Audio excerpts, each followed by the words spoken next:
Hello and good morning from Renfrewshire, Scotland. The River Clyde is looking a bit cold this morning and is the second longest river in Scotland. Flows through the major city of Glasgow. Paisley is nearby, and it's where the first curling matches were recorded in the early 15th century.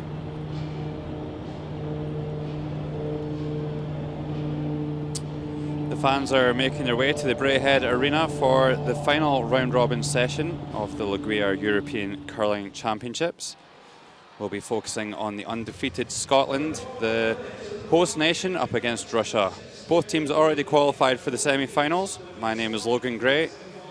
Three-time Scottish champion Kenny Edwards alongside me this morning. Good morning, Kenny.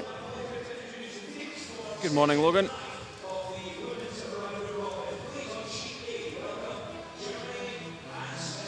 So here's Team Scotland. Lauren Gray at lead.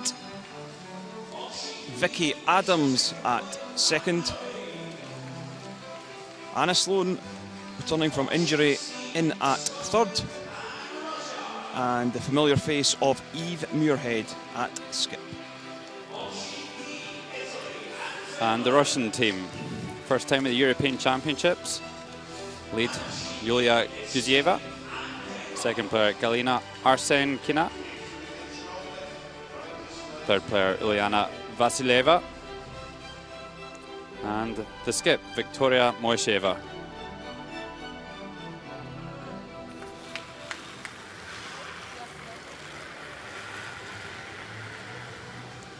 And this is how they stack up after 8 rounds. Scotland still undefeated this week and guaranteed top spot going into the playoffs. Sweden and Russia both already qualified.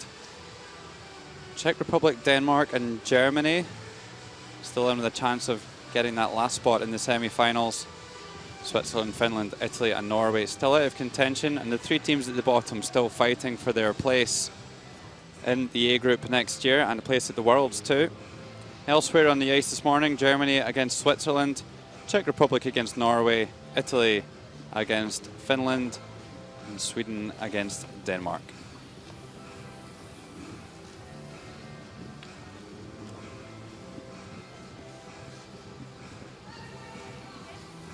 So Scotland are going to be playing the red stones and wearing the dark tops. Russia with the yellows and wearing the white tops.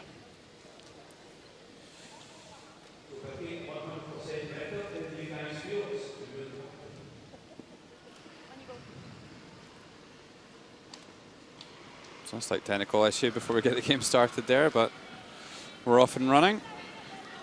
And Kenny, any interesting talking points for this match this morning? Yeah, I think it's quite an important game for Scotland to keep their focus. Obviously winning all their 8 previous games. Don't want to lose one at this late stage and lose confidence, let's say, going into the playoffs. They're guaranteed #1 spot in the round robin. Russia also qualified, but this is about ensuring that they don't drop down into a playoff situation and add extra games to their championships, which could fatigue them later towards the end of the tournament.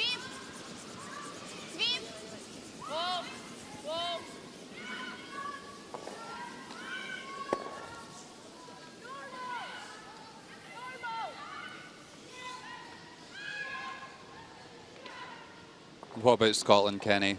What's their motivation here in this final round robin game? Already qualified top.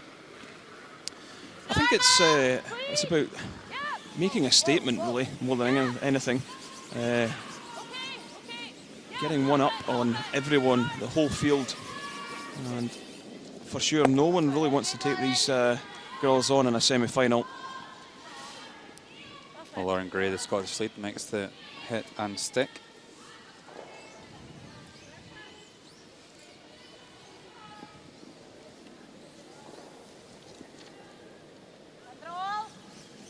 So Yulia Guzieva, 27-year-old full-time athlete and lives in Kaliningrad.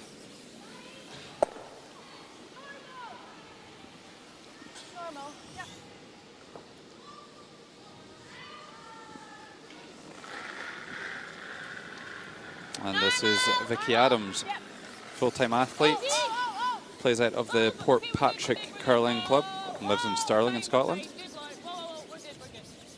Playing her 7th European Championships this week.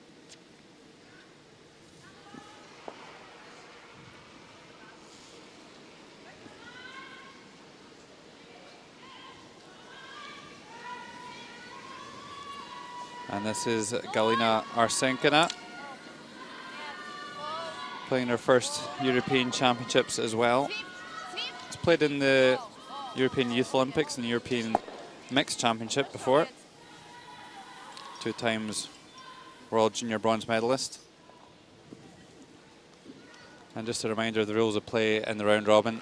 6 ends minimum to be played, 38 minutes of thinking time each, and 1 60-second timeout to be used at any time throughout the match. Yeah, it's the first time I've seen Juliana play second. Generally quite known as a lead through her junior career, stepping up to second here at the European Championships.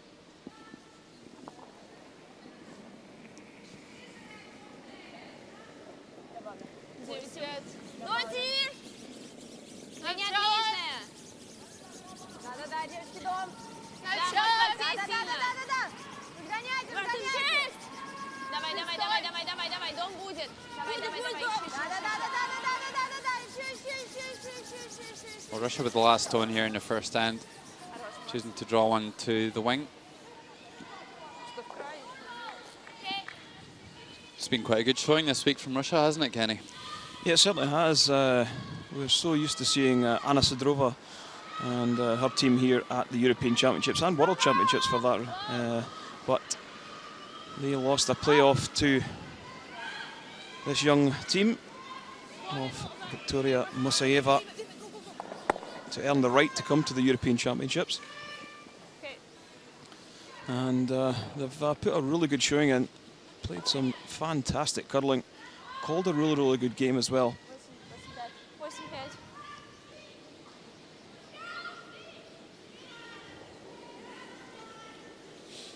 So this is Uliana Vasileva, just 21 years old, playing her first senior international.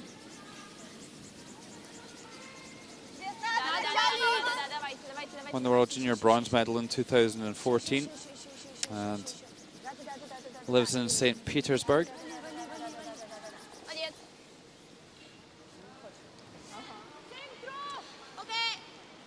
Yeah, a little surprised that Russia electing to come around that corner guard so early in the game, but that just shows how confident they are.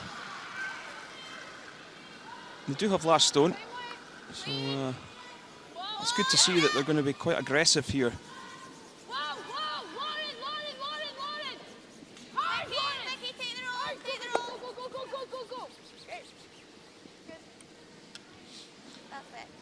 So just rolls across to the centre line.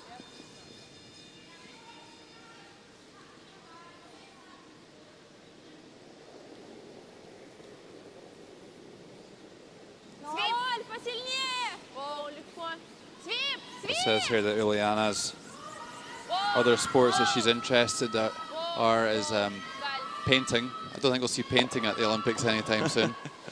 Maybe have a better chance with curling, so thanks to hit and stick anyway. She'll be doing more drawing today than painting. Control. Yeah. Control. Okay. Reroll. Okay. Yeah. So there we take a look at the rink. See all 5 sheets here in the Braehead Arena. It's that centre sheet we're focusing on, and Eve Muirhead in the first end. Eve, not the only Muirhead here at the championships. Brother Glenn also playing in the championships, but unfortunately didn't qualify for the playoffs. Scotland finishing up with only 4 wins and 5 defeats. So curling really is in the blood of the Muirhead family. Yeah, comes from good curling stock too. Father Gordon Muirhead, very successful, and her brother too, doing well on the World Curling Tour this year.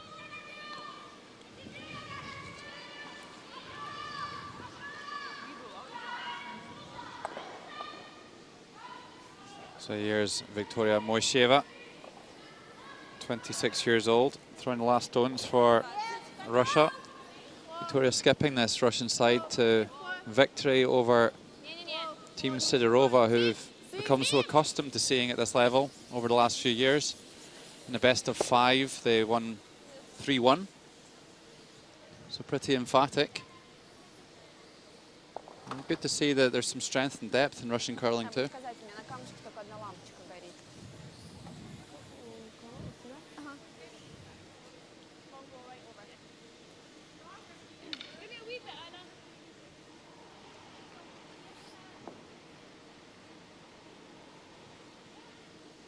I don't know whether it's because it's the end of the round robin or because it's so early in the morning, but definitely a little bit of tiredness in the faces today.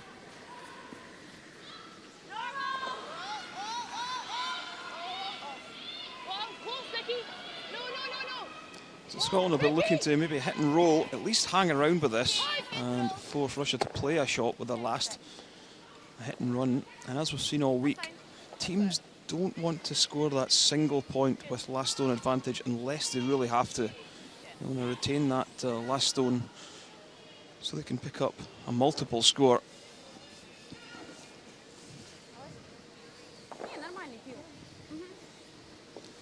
So Team Scotland just look on and fully expect this one to be taken out of play. Yeah, that red on the other side of the sheet, not in the house, so should just be an appeal here from Moisheva. Nicely done with the last stone of the first end. And the first end's blanked here in session 9. One end played here is Scotland 0, Russia 0.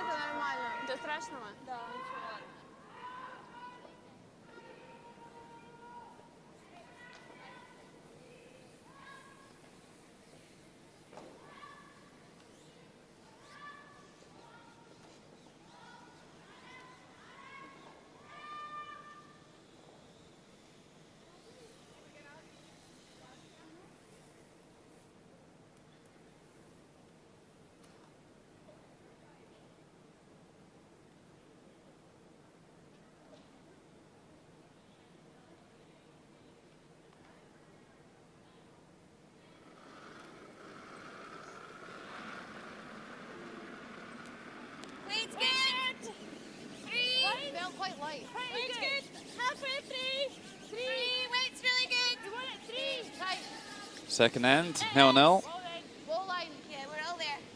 Lauren Gray getting us underway here.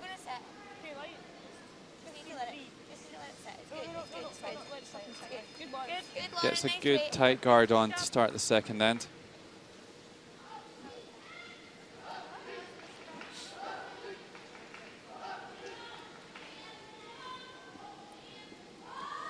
Kenny, do you think Scotland's strategy will change at all with them already qualifying top, guaranteed before this draw? To be honest, Logan, I don't think the strategy will change at all. They'll just continue doing what they've done all week. Why change now? If things are going right for you, why change? And like I say, they don't want to lose any confidence going into the playoffs. So that's really all that the round robin stages is about, is ensuring you make the playoffs. It doesn't really matter how you get there, as long as you are there. Okay, we're going right back to it. Okay. Yes. Okay. Confidence is definitely high for the host nation. And the home crowd pinning their hopes on the women's team after a very disappointing conclusion to the round robin for Scotland men last night. Yes, we've got the timer on just to give us an indication of how quick the ice is. Now to T-line, we've been looking around 14.5. And as you see, this one will drift past. Okay. So I think the ice is probably in similar condition as it has been all week. A bit of an error there. Needed to be short of the T-line on that occasion. Yeah, it's created a bit of a nest at the back of the forefoot for Russia to come down and place their Yellowstone. 4.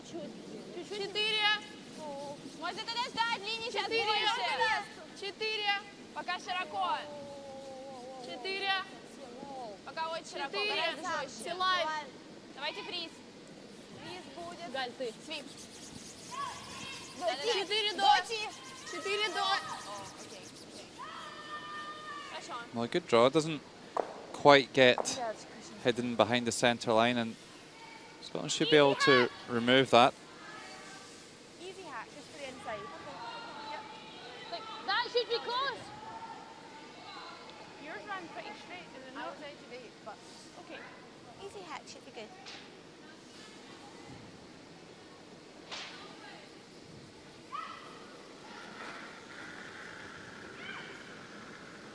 Vicky Adams and Anna Sloan and Eve Muirhead have been a pretty set lineup over the last 6 years or so. Lauren Gray just new to the team this year. Squeezes past the top red and pushes the yellow out of play. Nice shot from Vicky Adams.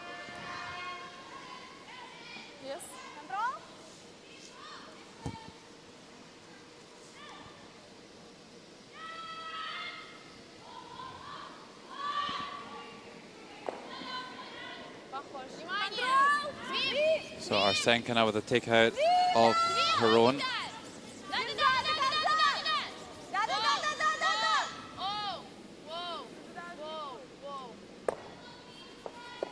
And nicely played. Does roll a little bit too far to the left. Yeah, and well called there as well. Choosing to up the sweeping and roll into the back red to save the shooter.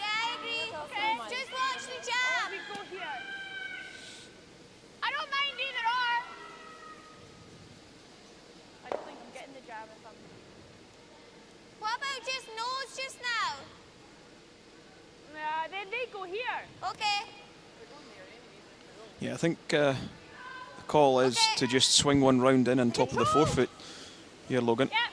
Show maybe a little bit on the left. You just play the hit on the back yellow and roll across. You're just leaving a free draw for Russia to come down and get a better shot in than they already have. You can get in there first. You're forcing Russia to play a really, really good shot and take control of the end.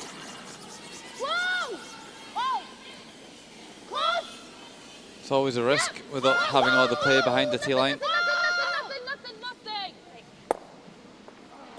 Finds the gap between those two stones at the back of the 8-foot. A misjudgment there by Scotland. Yeah, I think that was a poor call. And nothing's a poor call if you make the shot, Logan, but that was a poor call and not executed.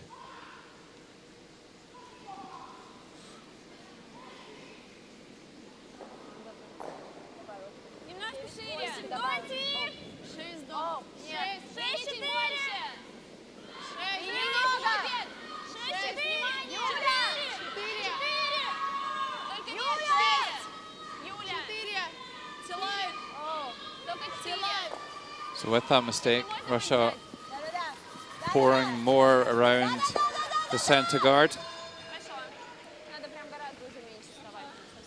That draw was really meat and drink for Galina Arsenkina.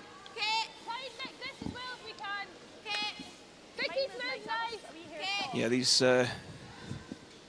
teams are playing pretty much every day, practicing in the gym, training. Their diets are pretty strict. You know from day to day what they're having for lunch, dinner, you name it.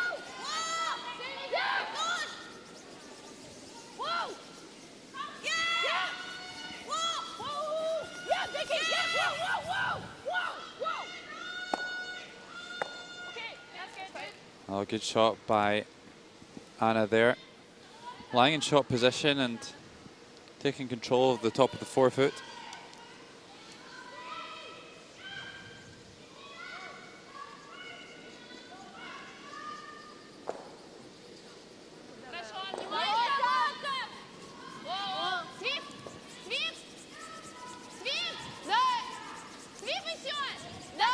Some really good sweeping here. Trying to hold this one straight. Knocks that one through. Just rolls a bit of stone too far. You see ex-world champion Glenn Howard on the bench for Scotland. New to Team Muirhead this year. I think you're doing him a bit of an injustice there, Kenny. 4-time world champion Glenn Howard. Still ex-world champion.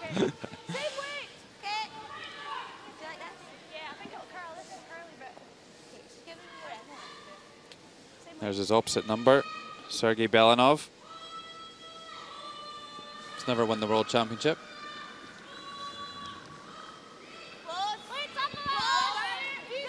Here's Anna Sloan, just looking for a double takeout. Also from good curling stock. Her uncle John, fairly accomplished curler back in Scotland. So a real family affair, curling in Scotland.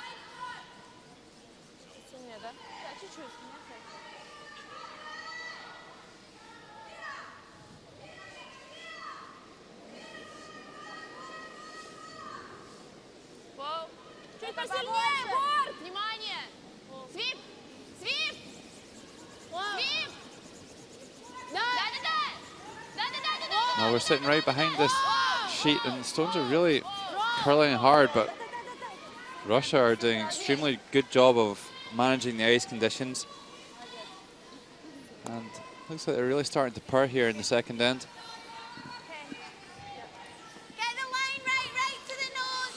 So there at the bottom of the screen is all the matchups here in the Braehead Arena, all 5 of them. Chance for you to find out how your favourite team is getting on this morning in this final round robin session. And that's how to look after 8 draws. Russia, Sweden and Scotland already qualified. Czech Republic with a chance to move alongside Russia and secure their place in the playoffs. Denmark and Germany still in contention.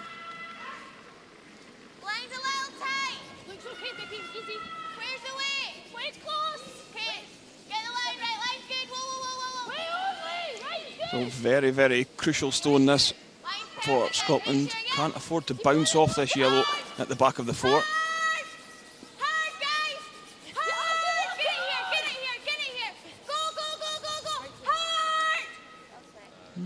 Nice shot. Would have liked that one just maybe a foot shorter or a foot longer. Russia still should be able to come down and push that one through.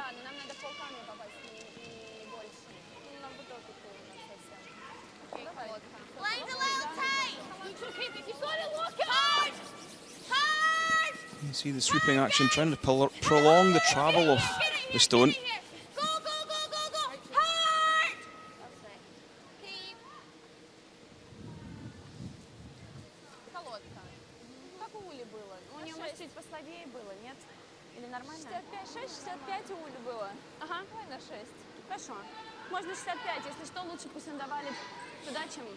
Even Anna moving in behind the Russian third. Of course, you always want to watch the opposition stones as well to glean as much information as possible from every stone that travels down the ice. A tricky one here for Victoria Moisheva. Yeah, quite a bit of room for error though. If it over-curls onto the face, you'd still sit one shot in behind the guard.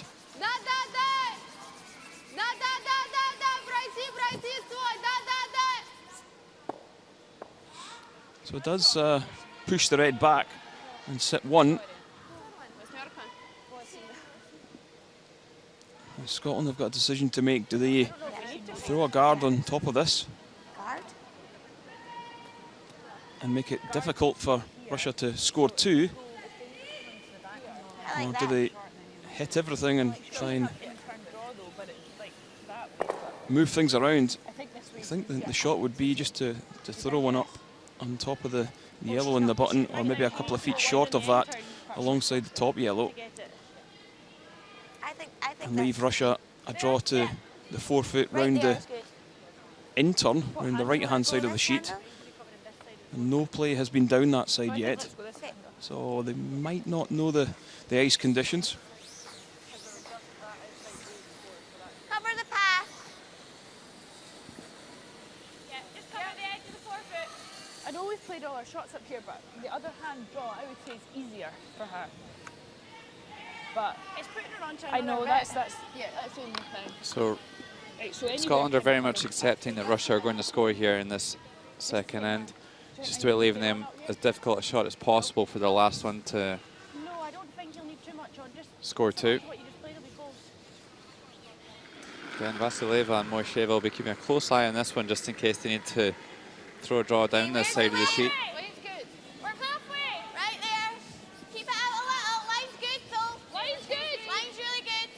We're halfway. Well, halfway. Reach to Carol, Lauren! Yeah, Lauren, get ready.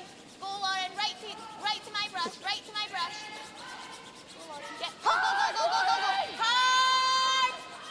Hard, hard, hard. Well set. Good Eve. So it does enough to make it difficult. Nice. Good Eve. You see a really tight gap between the 2 red stones. Либо попробуем вот сюда.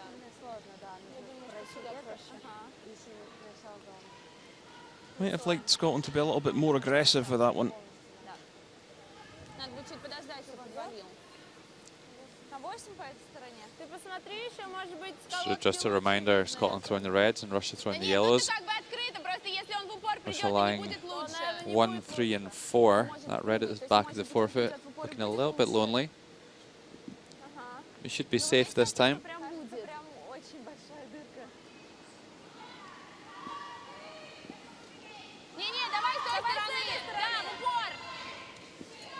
So I had to look at it from the other side, and Victoria Moiseyeva electing to play the out turn. There's obviously a gap that they think they can negotiate between the 2 red stones. Just the same shot as she played with her first. It's the final stone here in the second end. Russia looking to score 2. The line's looking a little high at the moment. Needs to move. Oh, this one looks great. Absolutely perfect by the skip. Have they done enough? I'm looking at the overhead, it only looks like 1. And it is only 1. Didn't even measure it. So they did need to push that yellow back onto the red. Just not enough weight. They had to wait for it to curl. So after 2 ends, Russia 1, Scotland 0.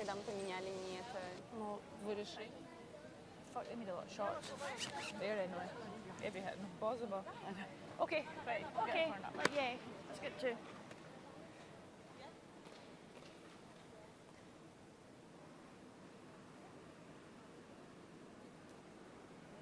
Just a few short years ago, Las Vegas first emerged on the world's curling radar. Today, it's the world's curling hotbed, with 2 Continental Cups already in the attendance record books, a 3rd one ready to rock this coming January, and the biggest one of all, the World Men's Championship, coming in 2018. For complete details, visit LasVegasCurling.rocks.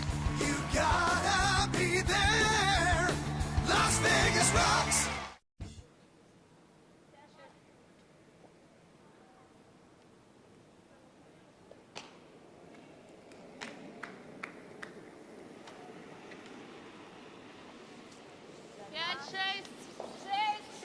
Welcome back. You're watching live coverage of the 2016 Gruyère European Curling Championships from the Braehead Arena in Renfrewshire in Scotland. Final round robin matchup of the women's event. And our featured game, Scotland against Russia. Logan Gray here alongside three-time Scottish champion Kenny Edwards. And Kenny, I think we're both a little bit surprised not to see Russia put the measure on that last draw from Victoria Moisheva. Yeah, certainly possibly a little bit of inexperience. If in doubt, you always put the measure on the stones.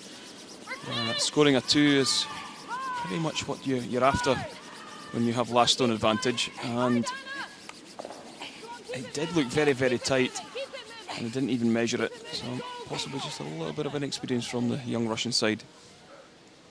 I think Scotland pulling the old trick there, stepping in and automatically saying 1, and the Russians going for it. So we've called a technical timeout here, I believe. Must be some sort of an issue with the handles. Lights, it doesn't work.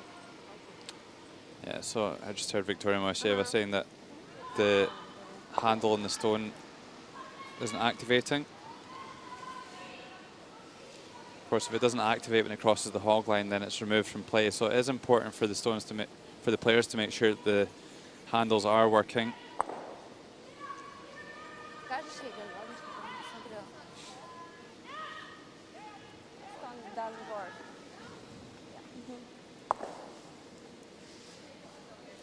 Yeah, it has been a great addition to the game. The touch-sensitive handles, there you see it. It's a silver area that the players take a hold of to put the curl or rotation on the stone.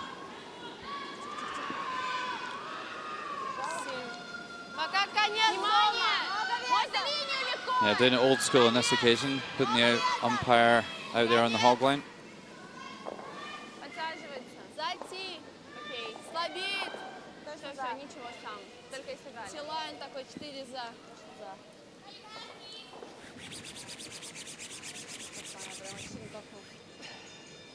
Someone drifts to the back of the house, and we're just going to nip over to sheet B. Czech Republic looking to secure their position in the playoffs. Final stone of the second end, Anna Kubeshkova.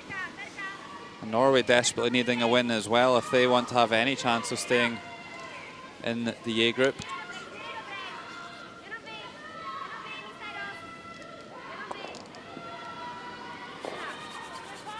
Well, needs to hit the forefoot here, Anna. And that's to be no problem at all for the Czech skip. So after 2 ends there, it's a tie game, 1 shot each.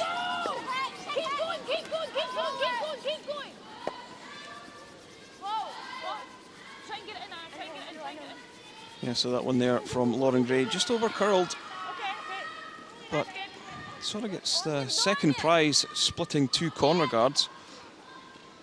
Opens the one up, back of the 8 foot. Yeah, actually quite a good result there for Scotland.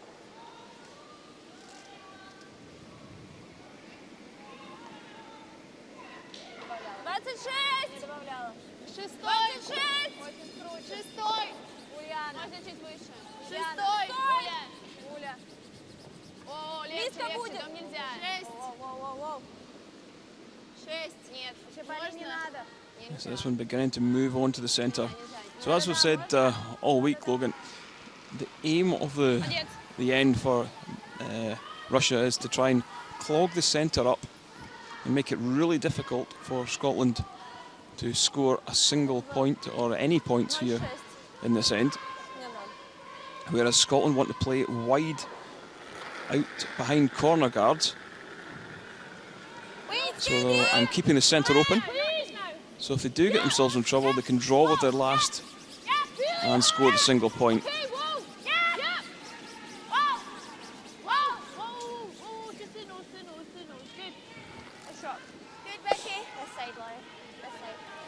Now look at all the stones in play here in sheet A. You could throw a blanket over them.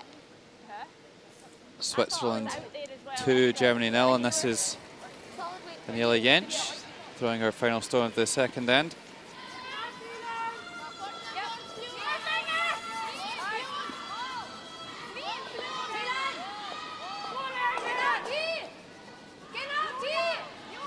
So Jentsch and Obermann on the brushes. It looks like a chance to score 2, maybe even 3.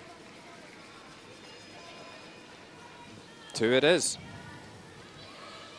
So after 2 ends, a tied game there as well. Germany still in the hunt for the playoffs. Switzerland just playing for pride, really, the reigning world champions. Had a disappointing week, but they'll want to finish it on a high. Back in our featured game, here's Vicky Adams. So we're playing a takeout at the back of the house here.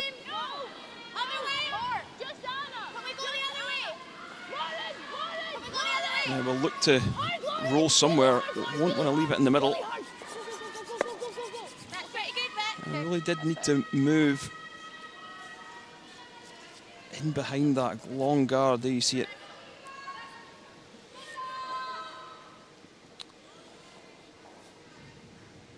So, of course, we're still quite unsure about a lot of things that will happen this week. We know that Scotland are going to be first, but there's still 32 different permutations as how they could all stack up between now and the end of the round robin.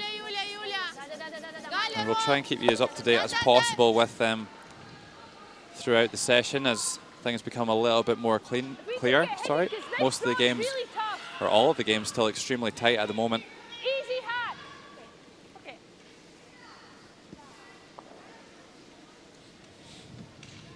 Well, Scotland choosing to remove this stone right on the button.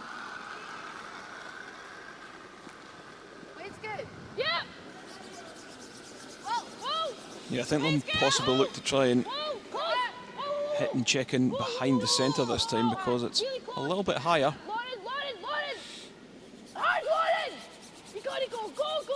This one's just going to come down onto the nose. So a bit of a race to make the hit and roll here. Whatever one can get it, whatever team can get it first will definitely take the upper hand here in the third end. Yeah, it's good to see there's a few stones in play early on in this game. I've seen a couple of teams just play rather defensive for 2 or 3 ends. But straight away, Scotland and Russia really going after each other.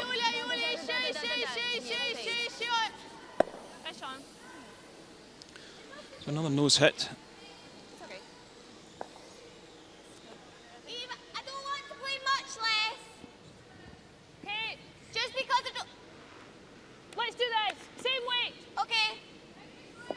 So I like to play around behind the corner this time.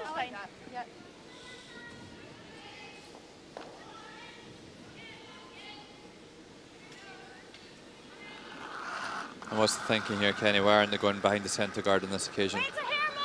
Well, I think they don't want to get too cute with the centre guard.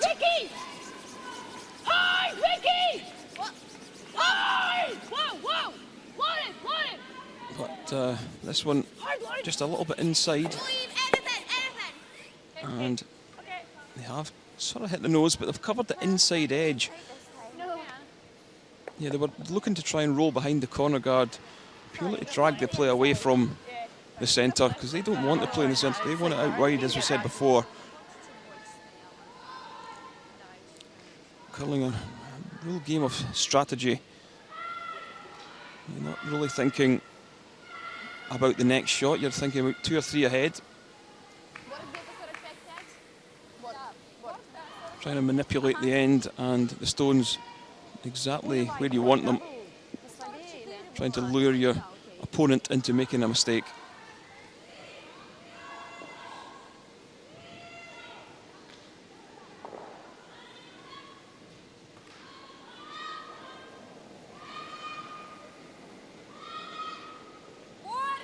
That's the hog line that the stone needs to be released by.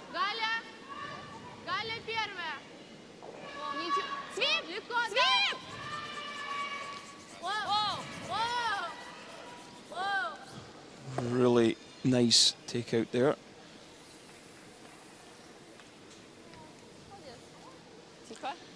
So I think Scotland will elect to go round behind the corner this time. A real good opportunity. We can't really see the inside edge of that yellow stone.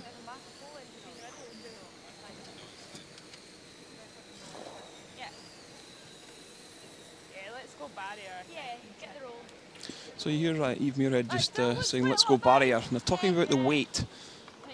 So they're looking to throw a stone that will just rest up against the barrier. So they're looking to push that yellow through. And ultimately that yellow would end up at the barrier.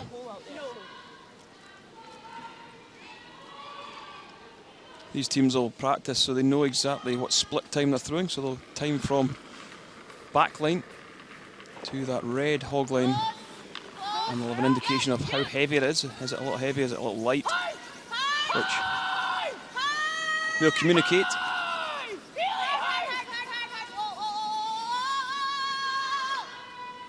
Oh, good call from third player Anna Sloan.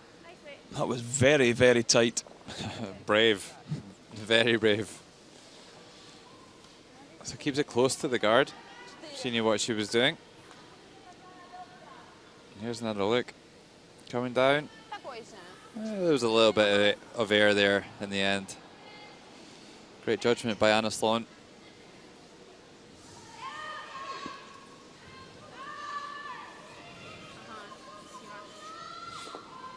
Yeah, I think you can see the disappointment in Eve Muirhead's face there. She knows that was an opportunity to try and score 2, but there's still an opportunity. If Mosaeva can't make this takeout. And this one looks very, very tight, Logan. Let's say in our feature game last night here on Sheet C, there was a lot of curl up the middle of the sheet on this anti-clockwise going to the away end. And here you see it. Just ticks the guard. And that was the mistake that Scotland were looking for. Never quite out to the stick. So advantage Scotland.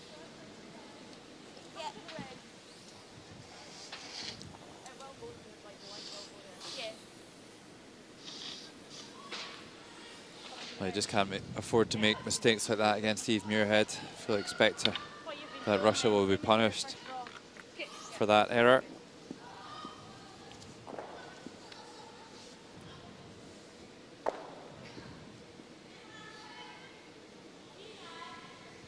So just needs to come down onto their own red stone here, really. Final stone of the third end, Eve Muirhead.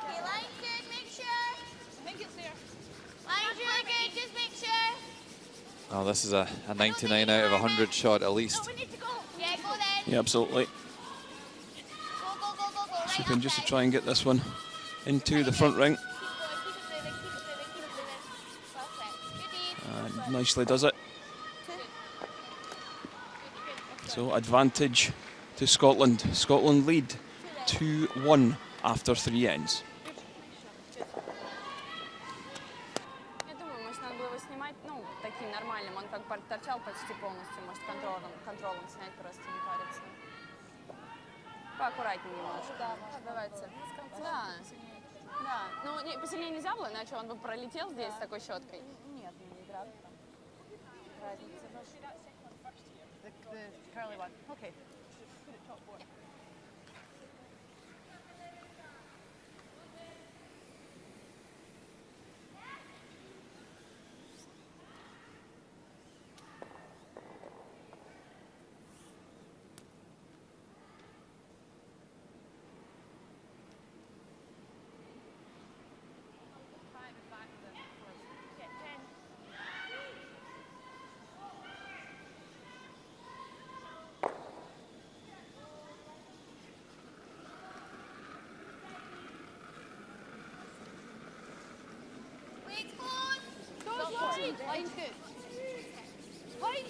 Fourth end in Scotland with the first deuce of the game in the third. Taking a 2 shots to 1 lead here over Russia.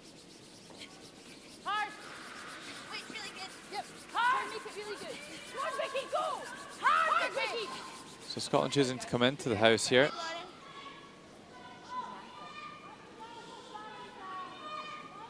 With Scotland having the upper hand, Russia will just have to push on here a little bit, start to force the issue.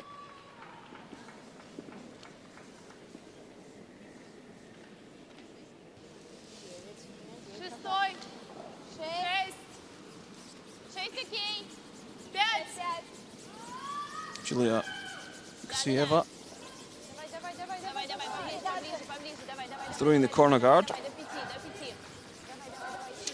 So just like you'd expect to see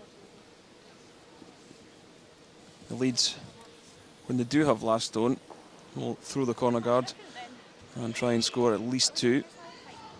Playing the 4-rock free guard zone. So anything short of the scoring area can't be removed from play. Lauren Gray playing 80% for the week. A little bit lower than you would hope for from your lead. Yeah, you're looking for minimum really 85%.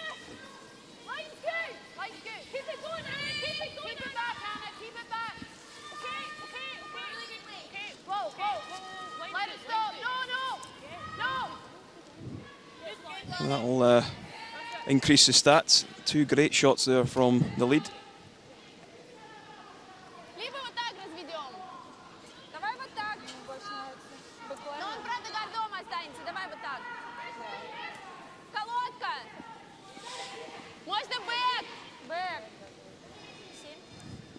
Well, Russia here in session 9 are really just trying to preserve their position in the round robin standings.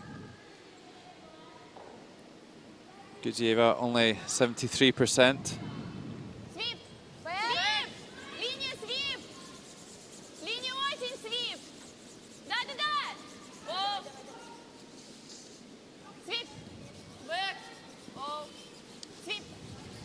Looks like they're just going to tick things open here. We saw Scotland using a similar tactic in the previous end. Yeah, that's a really, really good call. Scotland are more than likely going to have to make a play on them guards. So due to the head-to-head results between Russia and Sweden, Russia can't actually go into second place in the rankings, but they can drop to 4th if they lose this game. And that would set up a semi-final repeat of our current featured game, Scotland against Russia. So this call from Eve Muirhead is really good for the game.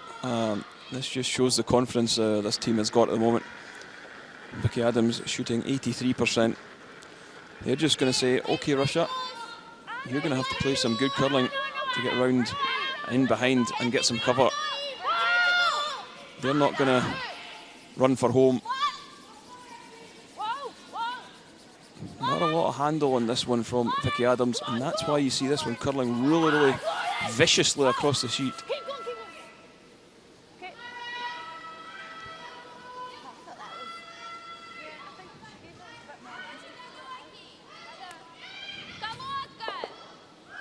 So, releasing from 90 degrees, you generally want to be releasing a little bit less than that. So, straight up and down. Didn't get a lot of rotation, so it was quite a slide at the end.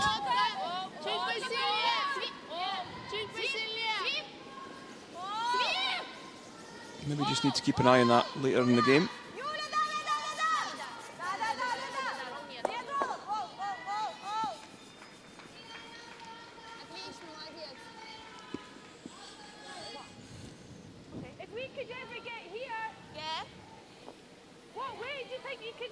Scotland are lying in shot position, but they don't like that Yellowstone out on the wing. I think it might run a bit. Yeah. I'm also not sure if this stone run. Your hack before was good weight, Vicky. That was nice, solid weight. Yeah, I think so. You're a really good weight. Yeah. Yep. As long as I hold my shooter. Yep.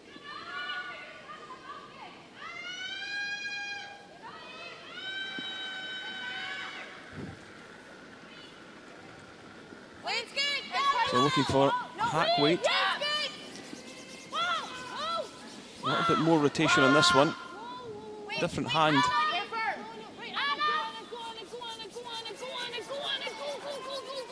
Just trying to get that one to curl a little.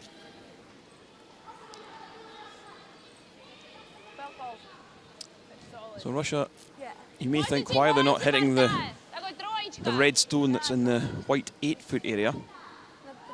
The reason is they're going after the high one because they think they can get in a better position off this high one. If they can take it out and roll in behind the guards.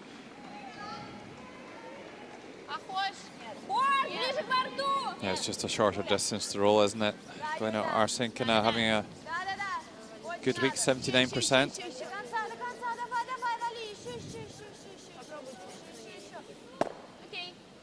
Okay, does make the hit. Do the I same. can see it all plus. Barrier, barrier. Is that barrier or control? What do you like? Control. Okay. I can see it all plus. Yeah, it's not going to do much either. Again, they're talking about weight there, control, so they'll have practiced this in training.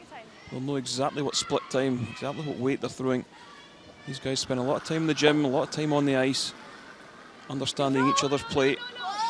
78% for Anna Sloan, really improved from the start of the week. Yeah, definitely on the incline. Saw it in the mid-70s earlier in the week.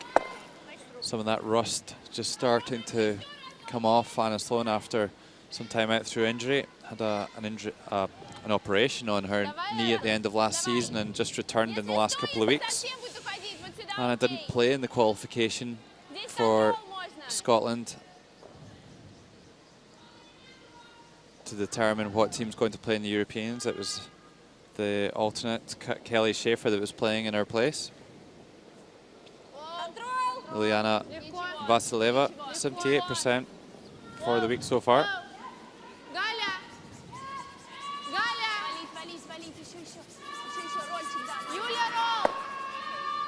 Yeah, so do make the takeout, but again, don't make the roll.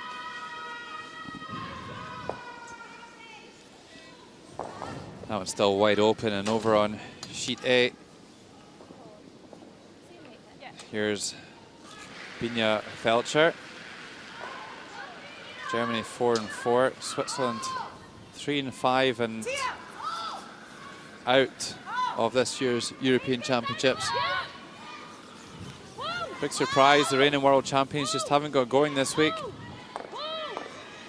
And that's a good takeout there on the wing. Good enough to score one.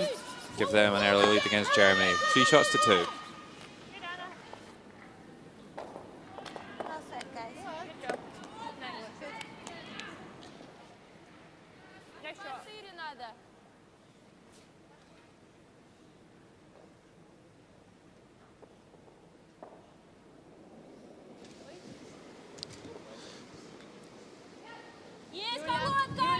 So still an opportunity. If Russia could play a hit and roll in. And this one began to move now.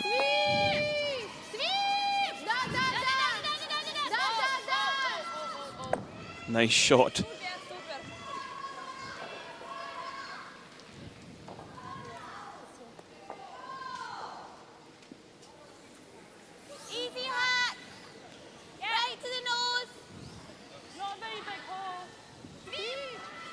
So here you see the sweeping action.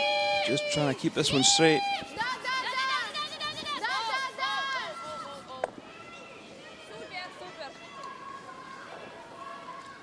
Yeah, and they've made it perfectly in behind the guard here, so it is still a very long guard that's on that shot stone.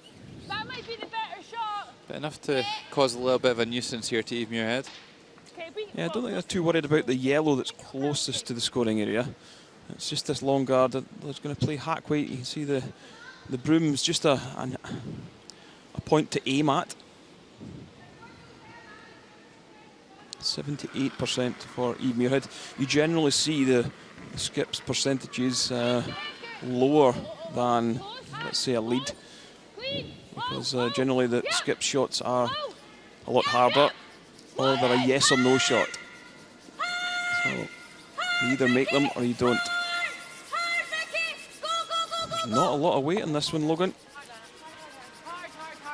And you've got to say, that's an error. They wanted that one hack weight.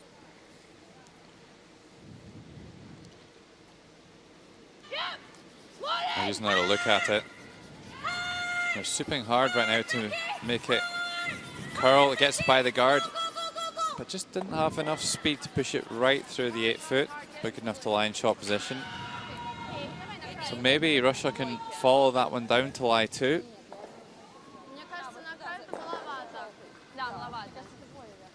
Ага. У нее 45 сейчас было. У нее, да. Попробуем колодкой его достать. Ага. У нее 45 сейчас было. Ага. Он как-то сдох в то время. Давай 5. Ну, мне кажется, 5 не многовато для колодки. I'm a little surprised that they're electing to play the out turn. But maybe just looking to try and chip off the red and rolling behind the corner. Mosaeva also 78%. And this one looks really high and heavy. Well, although they just saw Eve play this shot, it is almost a little bit out the other side of the guard. And quite a long way out there from Victoria. Yes, Scotland really wanted to, they could pile some pressure on, just throw another one right round in on top of this other red.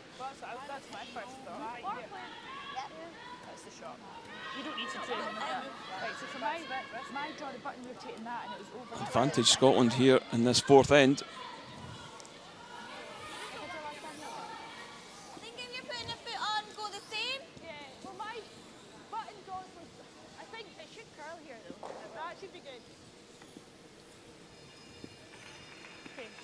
So I've not seen too many in turns, so clockwise rotation along this side of the sheet so far.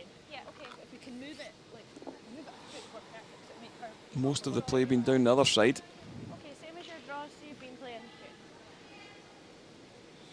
So first priority here for Scotland will be to lie to. If they could ever push their red shot stone up a little bit, then they might be able to steal here, but they don't want to set up an opportunity for a double takeout for Russia to score two themselves. Beginning to take the curl. Oh, this one looks great. Really nice shot by the skipper. And all Russia have got now is the draw to the 4. And they're going to have to go way out wide to negotiate past them two reds that are in the 8 foot and 4 foot. The problem you've got going out a little wider is sometimes you get a little build up of frost at the side of the sheet and it can slow the stone down, so a little bit of guesswork with this one. I still fully expect a skip of Musayeva's calibre to make it though.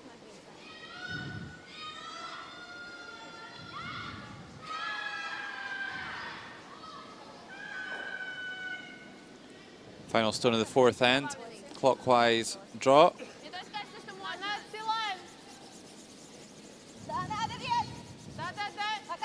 Immediately swooping this one. Yeah, definitely needs to go for line. And Vasileva coming out to help here. Sneaked past the top one, but not the second one. Prevents one. Yeah, it's a steal of one here in the fourth end for Scotland. A couple of misses there from Moisheva.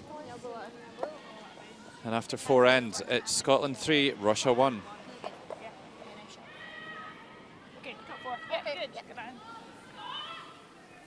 Just a few short years ago, Las Vegas first emerged on the world's curling radar. Today, it's the world's curling hotbed, with 2 Continental Cups already in the attendance record books, a third one ready to rock this coming January, and the biggest one of all, the World Men's Championship, coming in 2018. For complete details, visit LasVegasCurling.rocks. You gotta be there. Las Vegas rocks.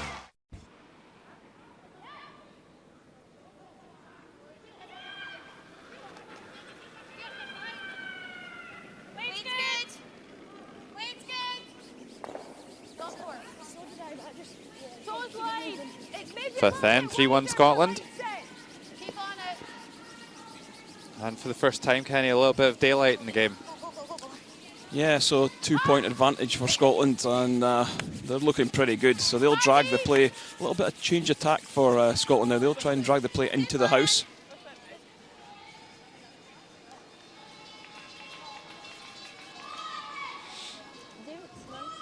It's been a good game so far. A couple of mistakes here or there. But a lot of stones in play, which is really good for us viewers. You can see the hog line. The stone has to be released before that red band, and you'll see green light on the handle. That just indicates that it has been released for that area. And the stone has to pass that opposing red line to be counted in play.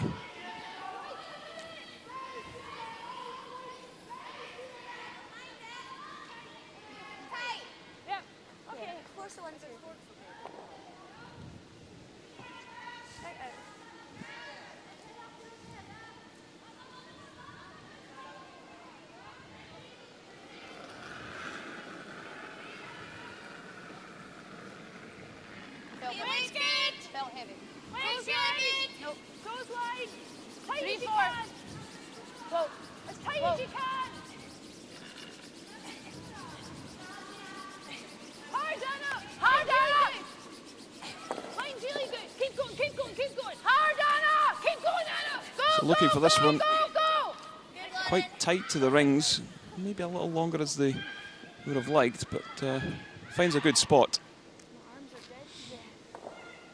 And once again, we're going to see Russia almost play a tech shot here. Still playing reasonably conservatively, despite the fact they're trailing by 2.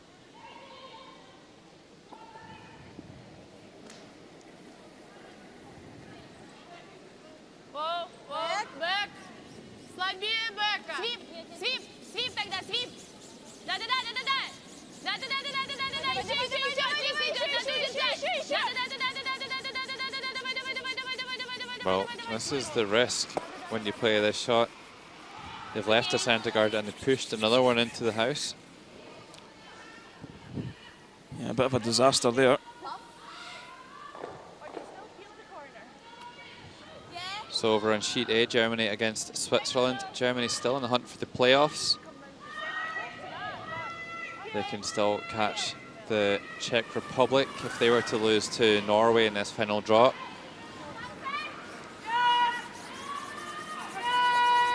Also want to cement their place at the World Championship. That not guaranteed yet for Germany if Switzerland were to beat them. And they could still finish 8th.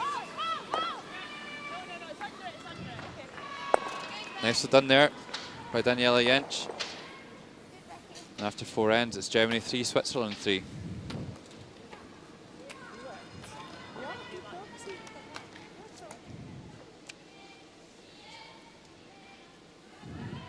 So Russia probably looking to bail out now and play the double takeout.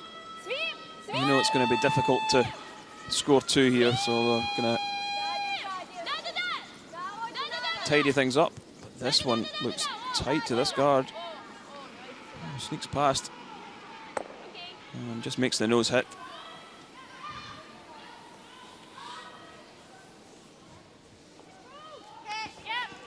Scotland will leave that guard out top just in case they need it later in the end. As we said before, Scotland wanting to play in the middle. Russia wanting it out wide now. Actually, just to go back on a previous comment of mine there, Germany are guaranteed a worst case 7th position in the round robin, so they are guaranteed to place the World Championship, so congratulations to them. Great shot from Vicky Adams. There you see hits and rolls in behind that centre guard. Scotland really dictating the play here in this game so far.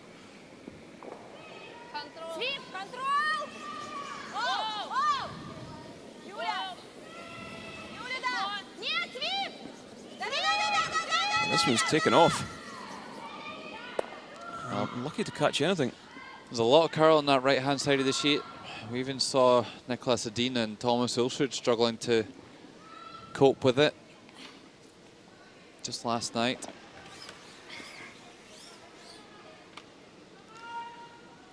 That's where you really rely on your spotters and your scouts in the stadium, watching the games and the previous draws and knowing what the sheet is doing that you're going on to the next day.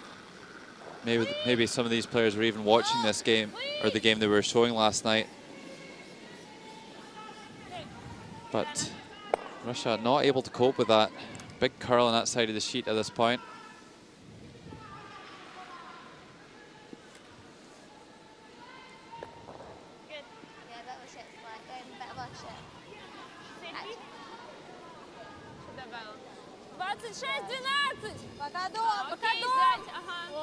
So Scotland wastes no time in peeling the guard, and Russia are going to throw a corner guard of their own.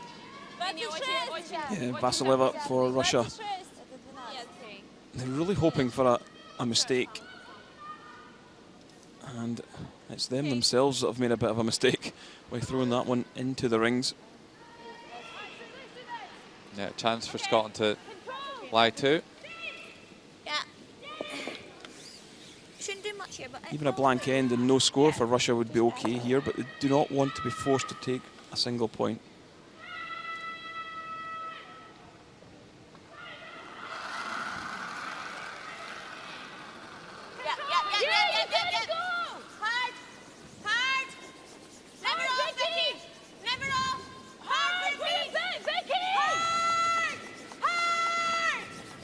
Oh, this is a complete miss here from Anna Sloan. Another player being caught out, but the huge curl on this right-hand side of the sheet, going away from the home end. Here's another look. Look at this one, banking down. And misses by a few inches in the end. Yeah, big miss. Don't expect to see that at all. Don't think she can quite believe it. So that mistake from Russia unpunished, and it's actually given them the opportunity to lie to now. Yeah, look at the angles. It's a fairly difficult double. So we'll just look to hit and stick.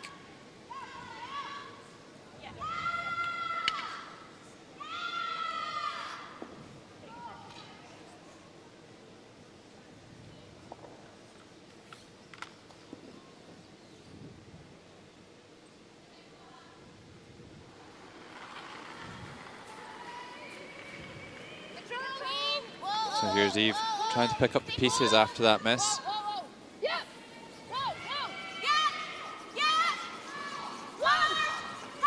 This one beginning to move quite viciously also.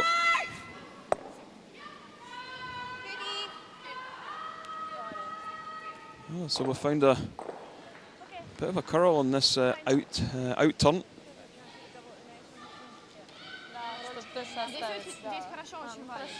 So over on sheet B, Czech Republic and Norway. Czech Republic looking to secure their places in the playoffs. Already outright fourth, but need to win here against Norway to secure that. Here's Christian Skaslien throwing last stones for Norway in a battle of their own to remain in the A group, needing their second win of the week. It looks like they've got a little bit of backing here. Needs to curl a lot though. And that one's just not going to do it. It's going to be a score of 1 anyway for Norway. Big opportunity there to take a 2-shot lead. And after 5 ends, it's Norway 3, Czech Republic 2.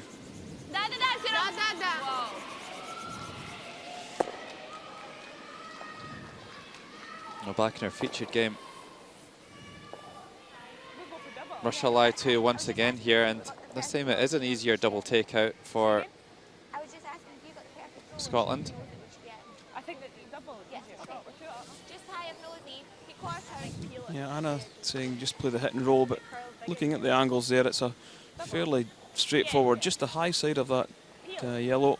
You'll remove both of them. And reduce the opportunity for Russia to score 2.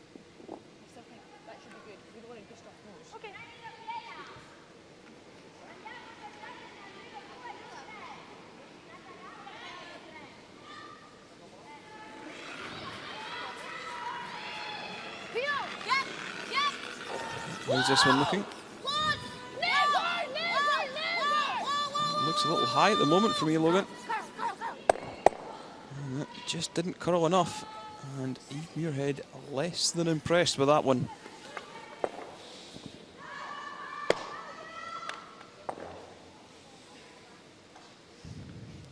Scotland have been quite dominant here in the first half, but they're not going to have anything to really show for it. Russia just need to hit the paint here for 2. Yeah, it's a sweeping error. They jumped on it early to try and keep it straight and just overswept it.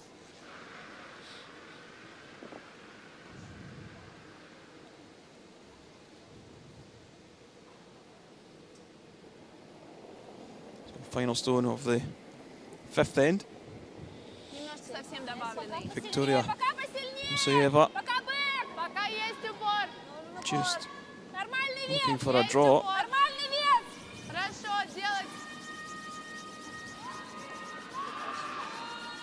There's this one, yep, right down into the scoring area. Yeah, no problems here. Down into the 4-foot and 2 on the board for Russia for the first time in the game. They tie things up after 5 ends. Scoreline, Scotland 3, Russia 3. The teams will have a 5-minute break now. Chance to collect their thoughts for an exciting second half.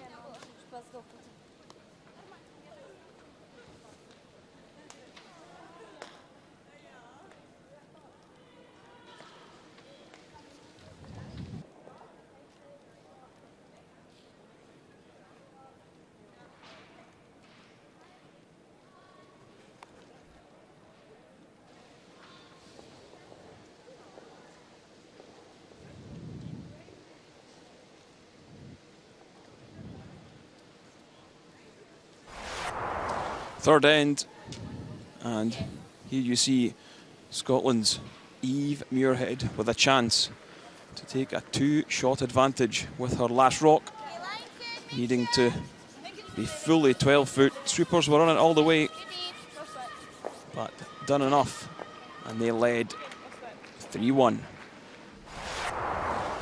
Fourth end, Scotland sitting 2 in behind that long centre guard.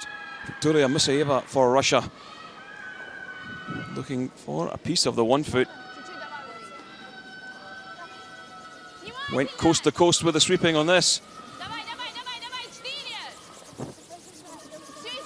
but just couldn't get into the 4-foot, and it was a steal of 1 for Scotland. 5th end. Nothing in play. A chance for Russia to tie the game, which Musayeva done. So heading into the break, it's Scotland 3, Russia 3.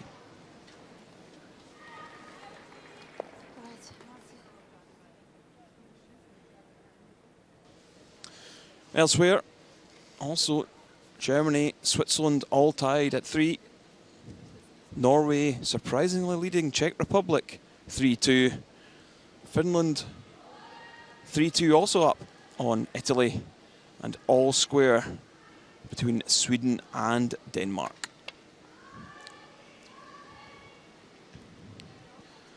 So there we see the standings so far. Scotland already qualified as number 1.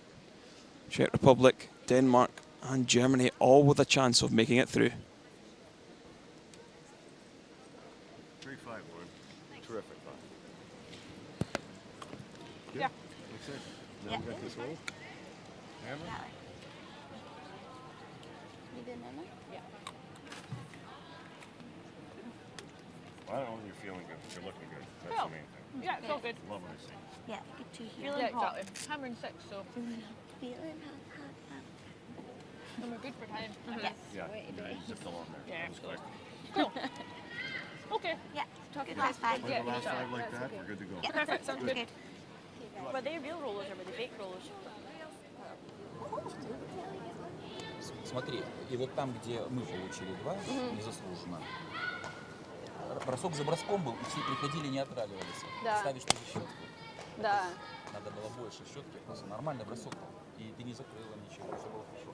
Ты же Да. хотела отправиться в другую Ну сторону. да, хотела, да. Подвинь немножко на полкрана. Все, Да, давай. согласна.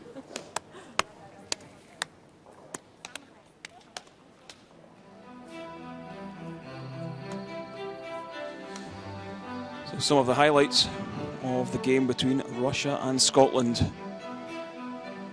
5 ends played here in the Braehead Arena, all to play for, all square, as we head into the 6th end.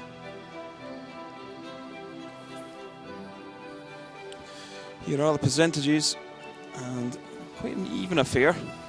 Scotland just edging it overall, but the big difference is the draws for Russia at 65%.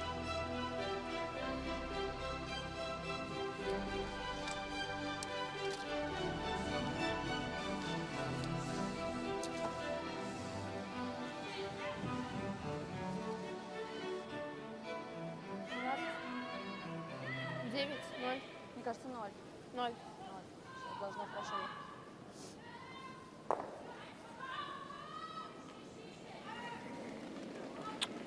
Ready to get the 6th end underway. You're watching live coverage of the 2016 Gruyère European Curling Championships from the Braehead Arena in Renfrewshire, Scotland.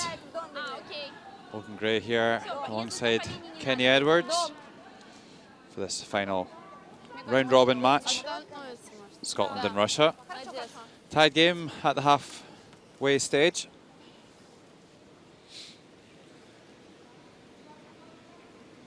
Scotland trying to keep the momentum going, undefeated so far this week. Here's Lauren Gray throwing lead stones for Scotland. 85% game.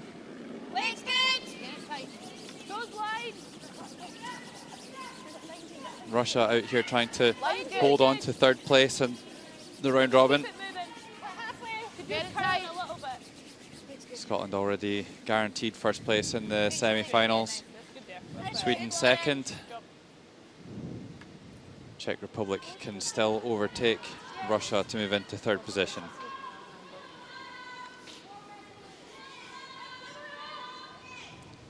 This is Yulia Gizieva.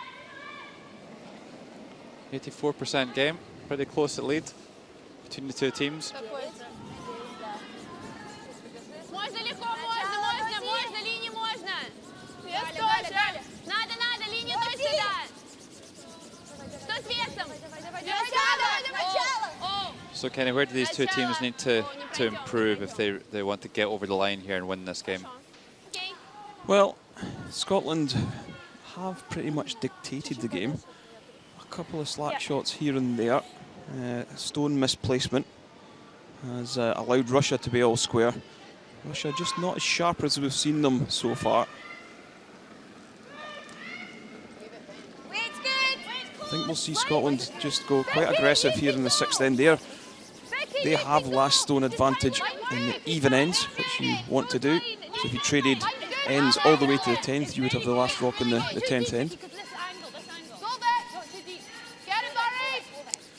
So expect to see a lot of stones in play early on in this 6th end.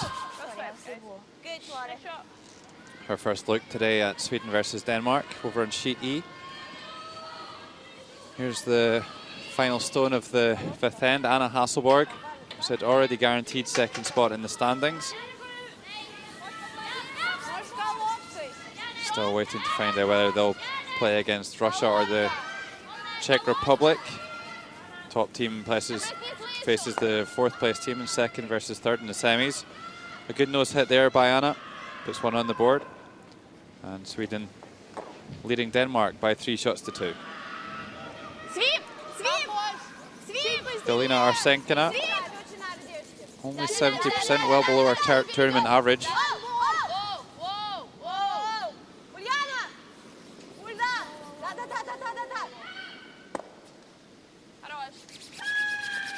Makes a nice takeout and rolls to the back ring. Isn't in too threatening a position, that shot.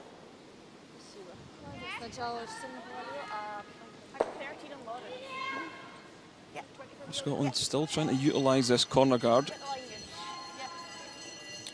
No, it'll be interesting to see this draw actually, because I was speaking to Christopher Sundgren last night after their game, and he said there wasn't a lot of curl around the corner guards. It was almost like they had to kind of manufacture the draw a little bit by throwing it a bit soft, and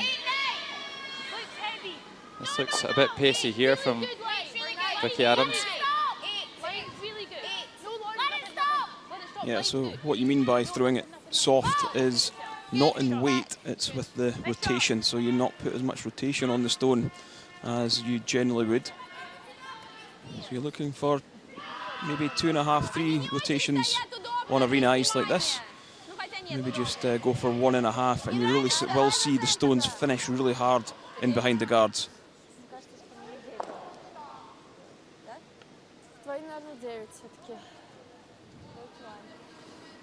So Russia just going to ignore that one. They don't think they can get to it with the weight, so they're just going to try and swing an in-turn draw around the 2 yellow guards at the front of the house. Quite an aggressive call, this. I like it. Yeah, absolutely. It's the first time we've really seen the Russians kind of throw caution to the wind and go for it. Done a good job here in identifying the opportunity with the staggered centre guards, and Scotland won't be able to get at that one. And to add to the Scottish woes here, those 2 guards with their lineup look like they're kind of going towards their red in behind the guard, so it's going to be difficult to remove both of them.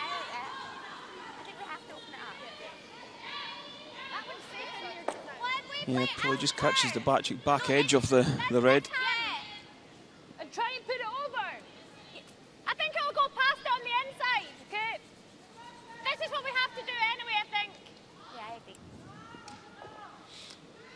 Yeah, I think Vicky Adams is correct in her thinking. They do need to open this centre up. Even if they do catch the yellow on the red in behind the guard, it keeps that 4-foot area open.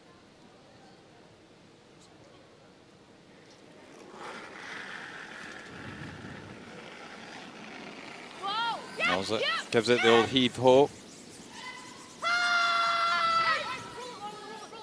Smoke coming down after that one. Great shot. Yeah, well read there by Vicky Adams as well. Knew that the stones were close enough together to reverse kick and go past that wide red.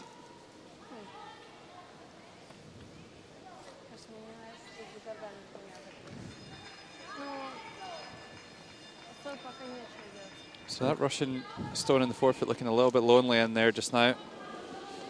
Yeah, and the red in behind the corner.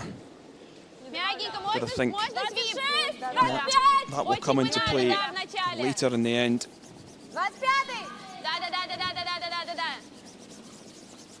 Да-да-да, поближе. О, по линии не очень можно уже. Все.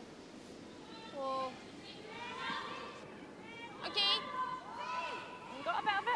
Got like... Well, a little bit long and a little bit inside, so maybe Scotland with a chance to remove that now. I've got a third, but I think it'll come. It moves nice. Hack. Your hack weights have been nice.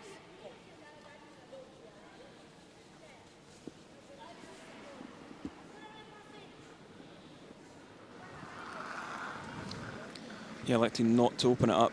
They think they can get around to the nose of this yellow.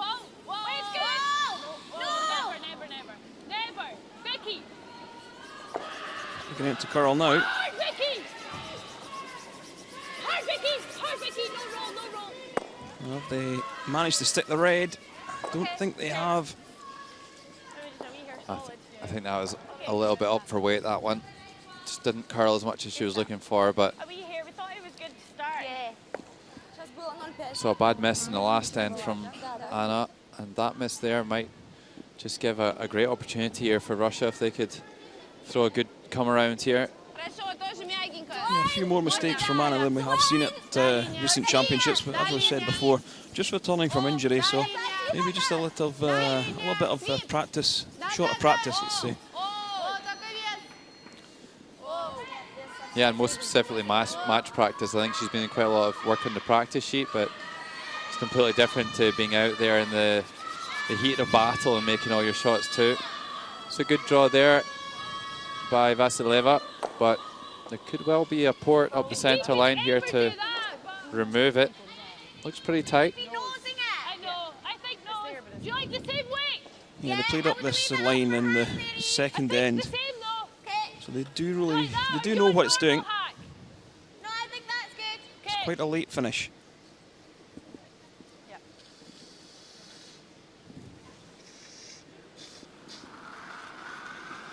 Just 68% for the game here.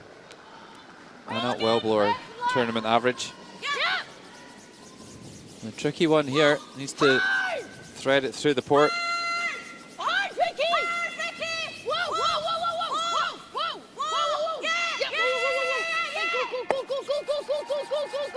Lovely shot there. Rolls away from the centre too. Russia won't be a fan of these redstones starting to build up around the 8 foot.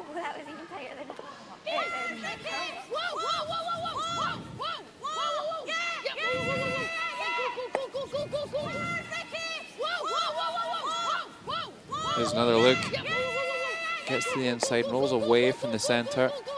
Out into the open, but they'll be quite happy for that. And Anna getting pretty animated there. Да, тут нолик нельзя сейчас. Довольно широко стоит.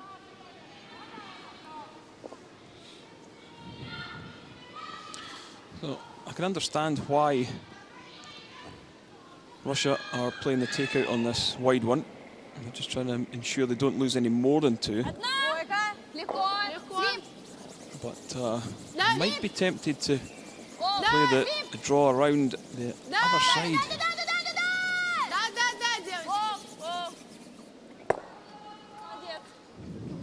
So Moiseva only playing 60% in the first half. Makes a hit and stick here.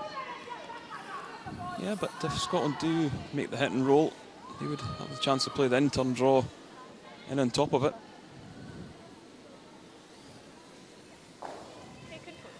This should cut up quite nice, I think. Yeah, hers came nice. I know. And here's, she seemed pretty nice, but if we can just ever roll and hit that yellow, it's... Yeah, even nose isn't terrible, because if she gets the roll, she's always going to be jamming in that back. Okay.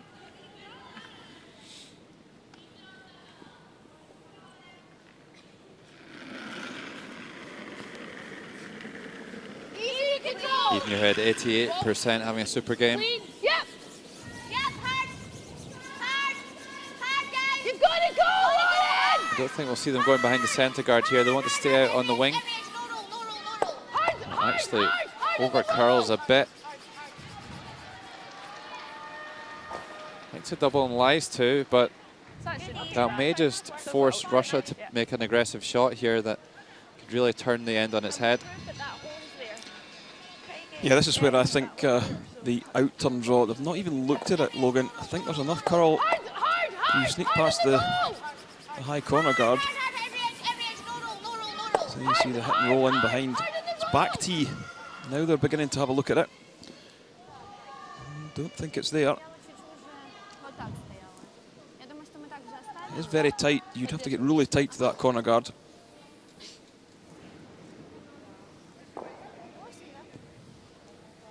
Over on sheet B, here's the Czech Republic trailing by 1 shot. So Christine Skarsley in the 5th end missing a draw for 2. And a takeout here for Kubeshkova. It'll be a big ask for her to score 2. And that's why it just jams onto the wide one, but still good enough to score 1. And after 6 ends, it's a tied game there. Czech Republic 3, Norway 3.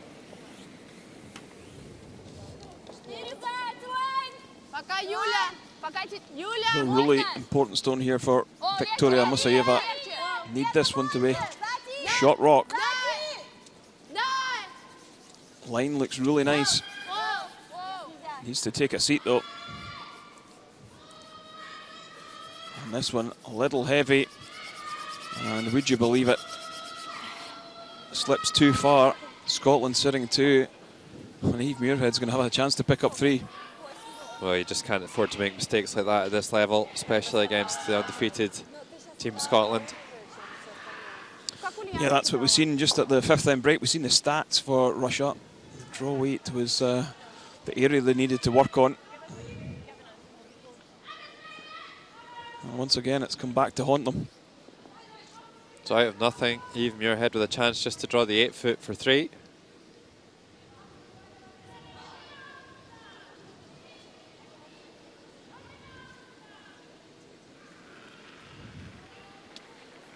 Hog-to-hog split timer. Final stone of the 6th end here. Eve Muirhead just needing to find the 8-foot.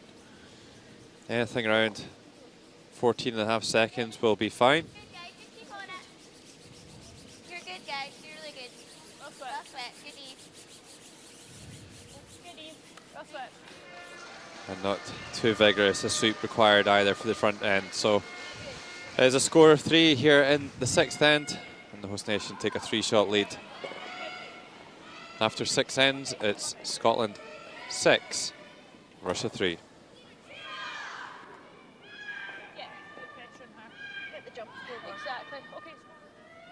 Just a few short years ago, Las Vegas first emerged on the world's curling radar.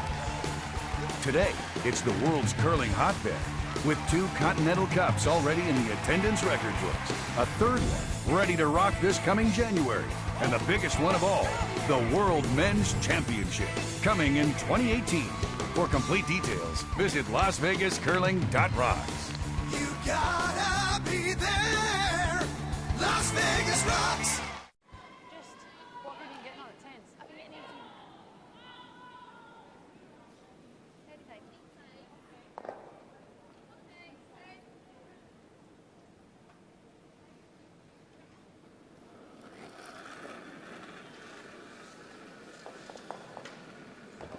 Lauren Gray gets us underway in the 7th end. Okay, you cannot be short. And you can hear Muirhead saying you cannot be short with this one. Scotland have got a 3-shot advantage. Need the play to be in the house. And that is a great scrub by the guys. Slight mistake, but gets out of jail and helped by her colleagues.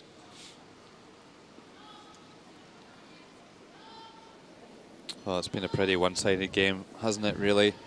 The only mistake from Scotland coming from Anna Sloan in the 5th end and giving up 2, but otherwise, it's been all Scotland.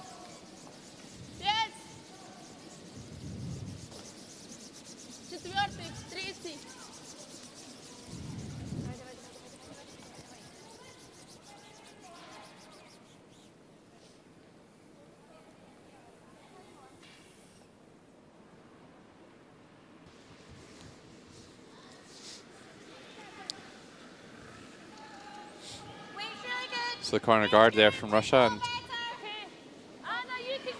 Lauren Gray will be looking for a little bit more weight behind this one.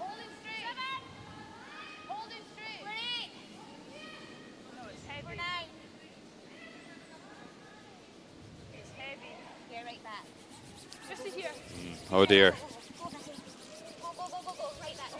Bit of an overcompensation here by the Scottish lead. One kind of short and one kind of long. So both of those stones in useful positions for Russia. Victoria Moisheva just making her way down the ice. Delicately done. I'm not sure if it was a butterfly or something that she was picking up off the ice there.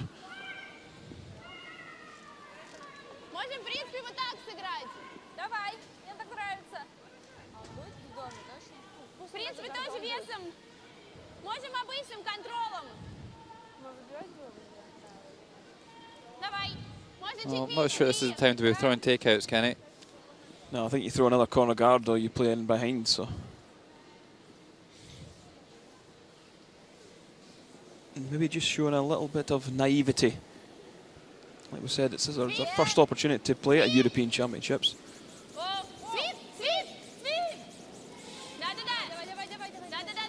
Yeah, absolutely. When you're trailing by 3 against one of the best teams in the world, then you need to use every stone in play available to you. So that just plays right into the Scottish hands at the moment. They want to make a takeout and have as few stones in play as possible. Over on sheet A, here's Germany and Switzerland. Tied game. And looks like Switzerland, the reigning world champions, already allowing a couple in there. And a chance to put one more on the board.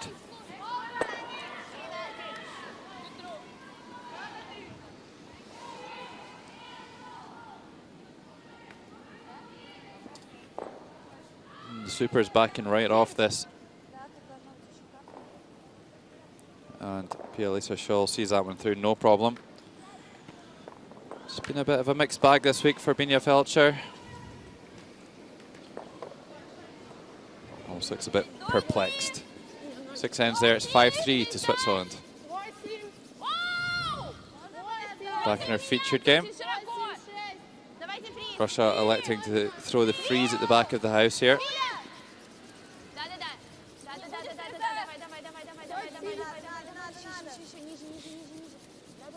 Yeah, not quite the weight.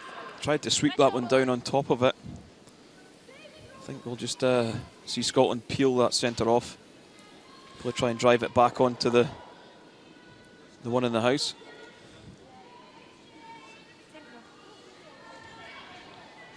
So just off nose required here for Vicky Adams.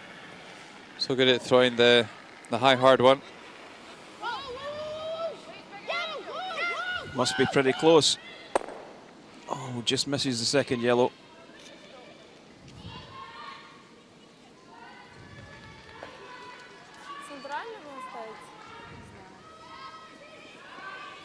Oh, here's another look. They were just yearning for it to curl. Doesn't quite get there.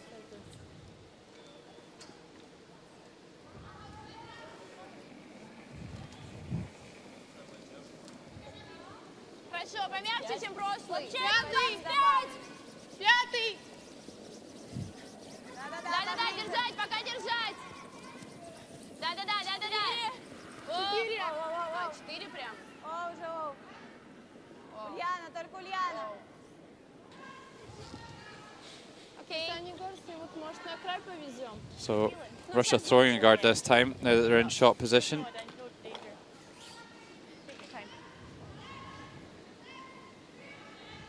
Turimosheva is calling a more offensive end, just a little bit of a lapse with one of the stones earlier in the end.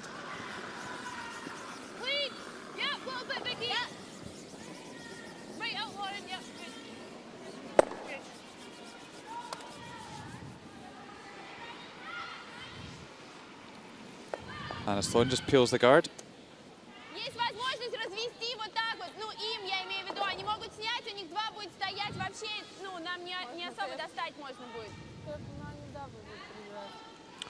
Yeah, I think if you're Russia, you just continue to throw the guard on this. Run a few stones through.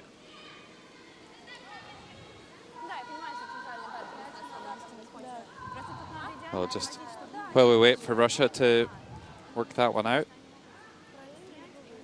Over here we have Madeleine Dupont throwing last stones for Denmark. Was Lena Nielsen at the start of the week, but a recurring injury has seen the end of her championship, and it's been Madeleine Dupont from round about the halfway mark. Playing against a few here, plays a big weight takeout against a few red Swedish stones, and that's a big mistake. Hits and rolls out, gives up a big steal. Steal of 2 there, and Sweden 5, Denmark 2.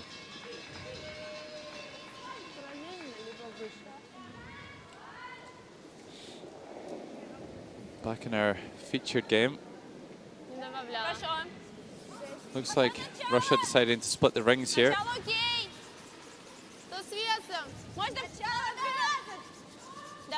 Arsenkina and Gusieva on the brushes. Need to get it right down onto the tee line here. Anywhere else won't really do. Perfect draw. Yeah, perfect draw, but Scotland might be tempted into the double.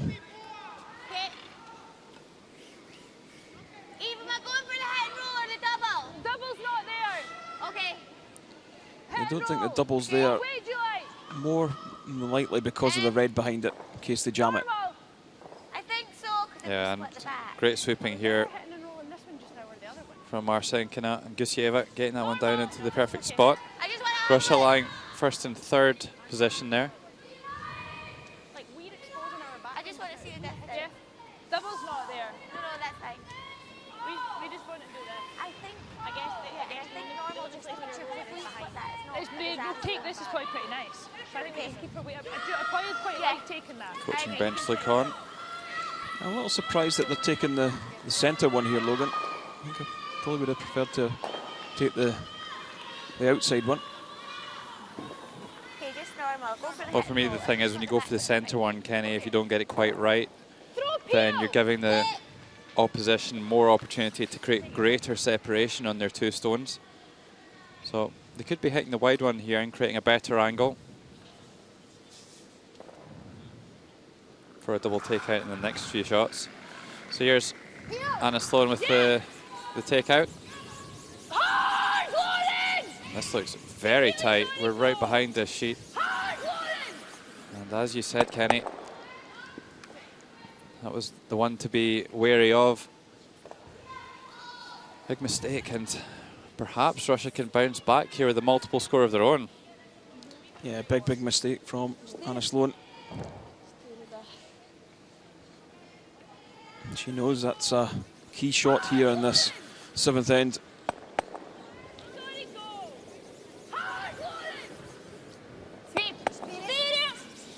I just think that was the wrong one to be going after.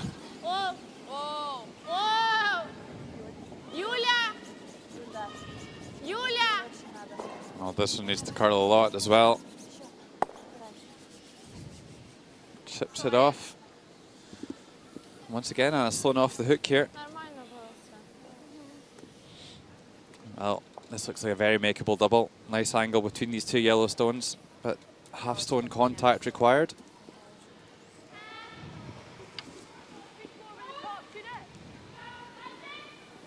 Yeah, normal's good, Eve. Okay. What turn are you playing? Okay. Turn. Yeah, it's just half stone. Yeah, that's fine. I don't think it's going to do much up here, is it? No. Shouldn't. I don't think it should. They might keep my one coming the other way a bit too much. Yeah. It should look pretty nice.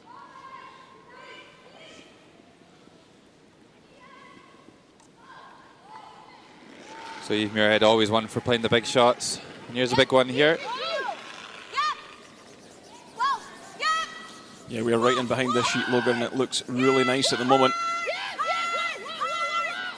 How'd you like it? Well, that was certainly not to be sneezed at. Great shot there by Eve. Huge let off there by the Russians. Didn't manage to stick the hit and roll in the previous one, and now they're all gone. Chance for three, and all of a sudden, it looks like a blank end.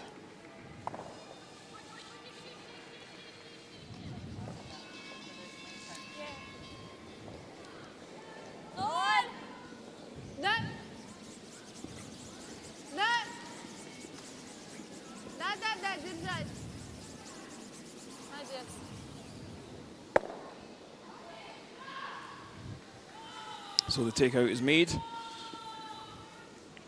We'll see Scotland try and replace that yellow stone with their own red one.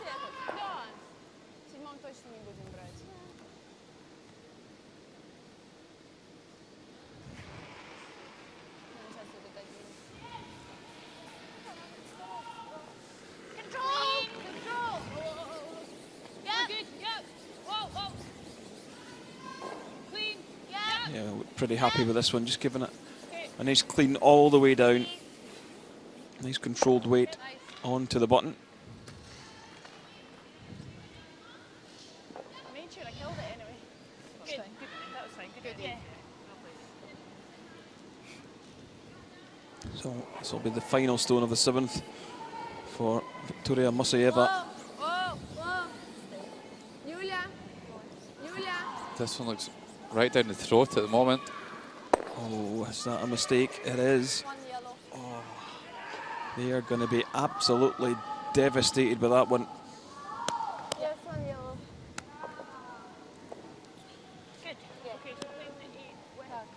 All 7 ends played here, and it's Scotland 6, Russia 4.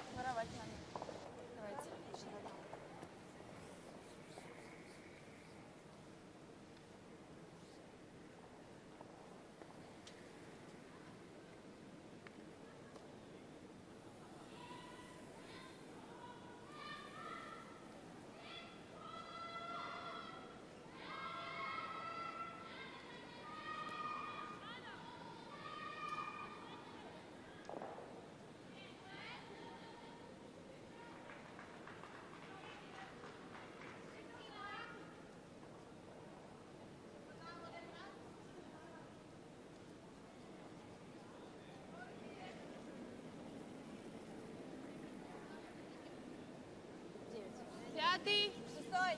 Пятый, шестой. Шестой. Не-не-не, очень сильно валит, очень сильно валит. Пятый. Прям вообще нельзя, это боковой сейчас приедет.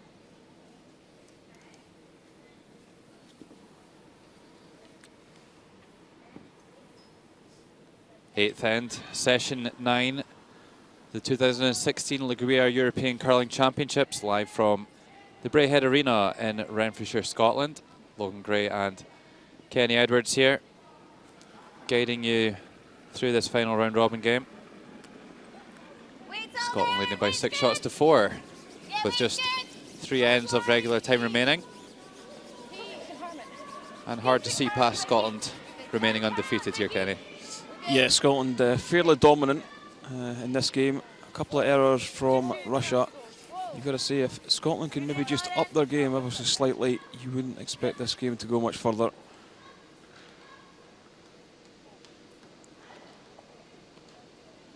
Scotland probably had the chance to be maybe 2 or 3 further ahead, but just slight mistakes has allowed Russia to be a little closer than they would have liked.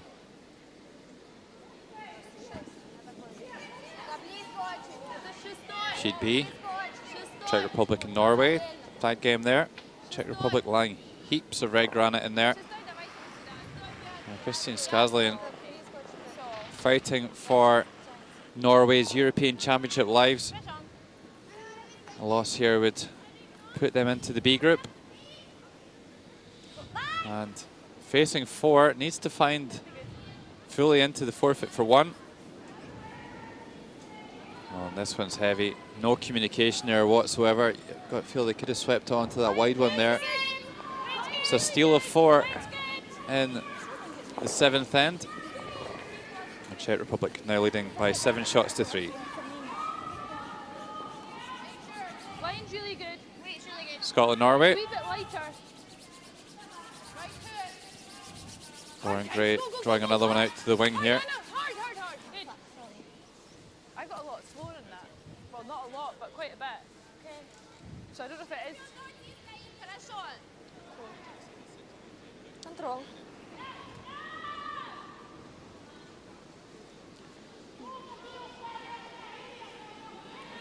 So Russia electing to play the hit again, surprisingly. You would have thought they would have at least tried to swing one round the centre guards with their first.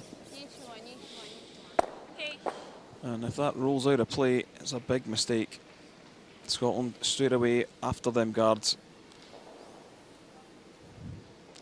Well, that's it, Kenny. That's the difference between the top teams and the tier just below, is their ability to be aggressive down the stretch, to get the outcomes that they're looking for and give themselves the best chance to win. Vicky Adams out playing Galina Arsenkina at the 2nd position.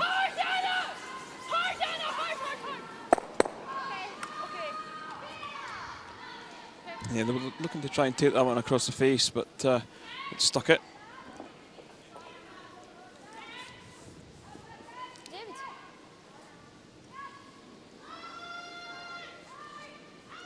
So Russia do have their centre guard on. They'll look to try and draw around on the in turn.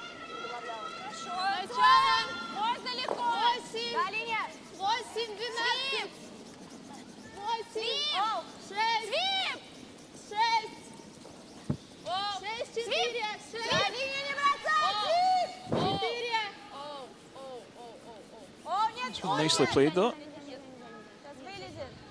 Супер. Молодец.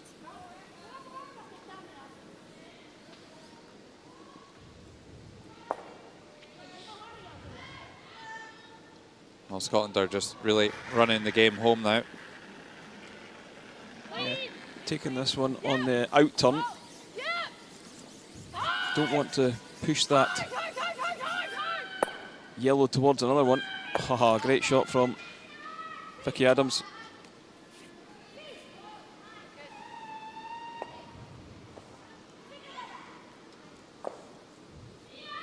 Ну, гард совсем ставить. Да.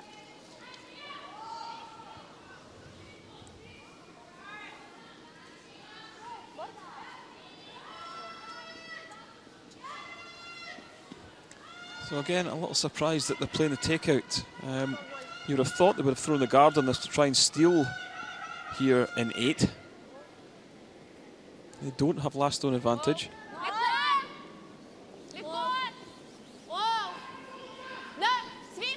Well, what they need to be thinking about here, Kenny, is what the scoreline is going to be after this end. And if they don't steal here, if they leave Eve an open takeout with their last stone to score 1, they're going to be 3 shots behind with 2 ends to go. And that's going to be a huge ask to turn it around. So they really need to use all of the ends that they've got left to try and score.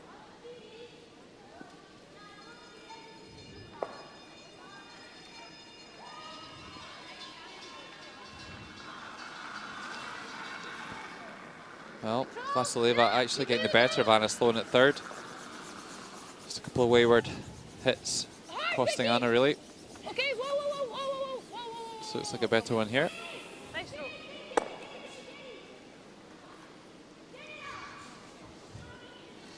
Yeah, so Russia just looking for a bit of separation between their 2 yellows.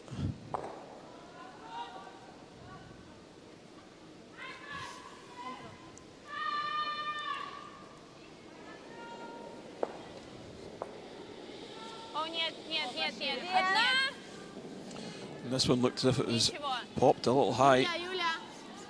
Yeah, see them using the directional swooping here, trying to make it curl. Looks reasonably close to a double takeout here. Oh, just slides underneath the back one. Over on sheet E. Sweden leading by 5 shots to 2 after that steal of 2 in the 6th end. So Madeline Dupont with a bit of a wild takeout with her last stone there. Looking for a draw to score here in the 7th end.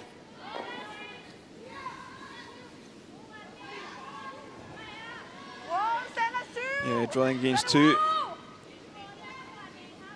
This one it's a little heavy for weight, but does have some backing. So picks up the single. They now trail 5-3. I think Denmark will be reasonably happy with their week's work, given what's happened to their skip. Denmark guaranteed a place at the World Championship already.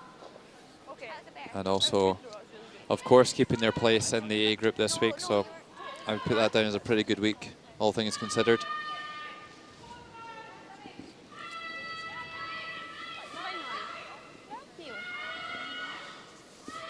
Yeah, so both these Scottish stones pretty close together, so a chance for Russia to tidy things up.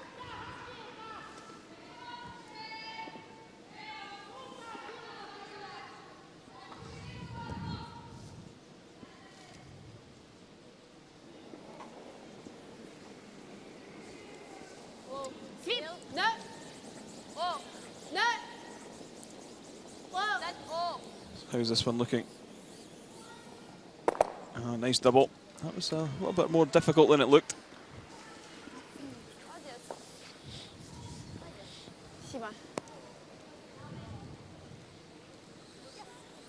Yeah, nice takeout, but it's not really going to help Russia get back into this game. Looks like this 8th end is going to be blanked and another end in the books for Scotland.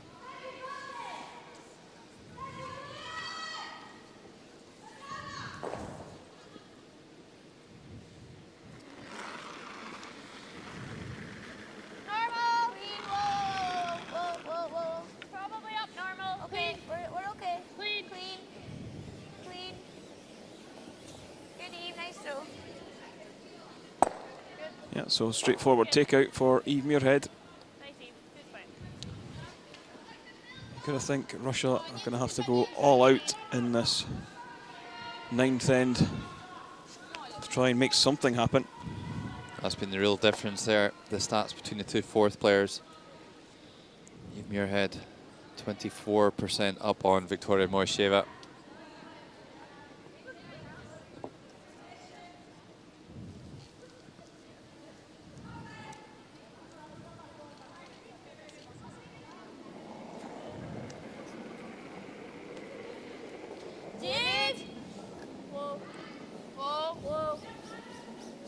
Ничего. Вали, вали, вали, вали. On the nose, so we'll ask Scotland to play a shot with the final rock in the 8th.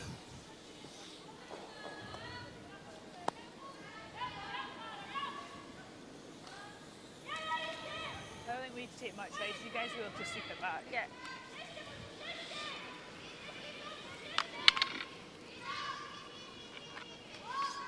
Fine, take your time. Give me an inch. Just asking for a little more ice. So here's the final stone of the 8th end, and it's Eve Muirhead with the big weight takeout. Just needs to hit and roll out of the rings to preserve the last stone advantage. It's one of the easier shots in the game. Easily made by Eve. And after 8 ends, it's Scotland 6, Russia 4. Nice peeling. Also, I called you one. That's what I was Yeah, I know, thinking. I know. That was nice. I realised what you were doing. I did Japanese. Yes. Да, давайте.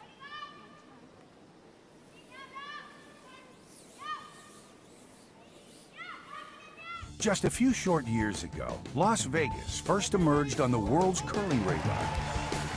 Today, it's the world's curling hotbed, with 2 Continental Cups already in the attendance record books, a 3rd one ready to rock this coming January, and the biggest one of all, the World Men's Championship, coming in 2018. For complete details, visit LasVegasCurling.rocks. You gotta be there.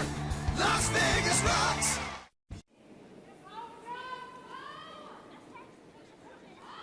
Шестой. 6. Пока 6. Нельзя брать. Не будет 6. 6. Мне кажется, можно легко. 6. Нет, лучше не надо. Пока страшно. Окей, окей. Все. Сам. 9th end, Scotland 6-4. That big 3 in the 6th end, blowing the game wide open. It was tied at half-time, but it's Scotland that have definitely had the better of the exchanges in the second half of this game.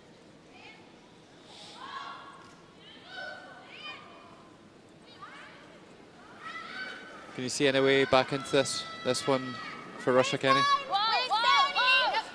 I can, but they're, the way they're calling the game tactically, they need to switch it up. They need to be a lot more offensive. Not really forcing Scotland to play too many difficult shots.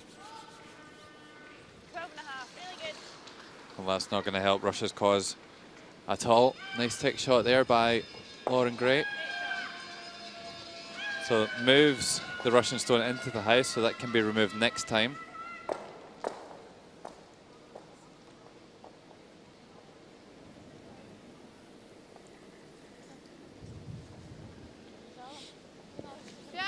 So just another centre guard here for the Russians. Yeah, we'll be looking for this one a little bit shorter to stop Scotland just splitting it in, similar to their first. Sheet A, and Switzerland flying a few here. An absolute must make for Daniela Jentsch. Final stone of the 8th end.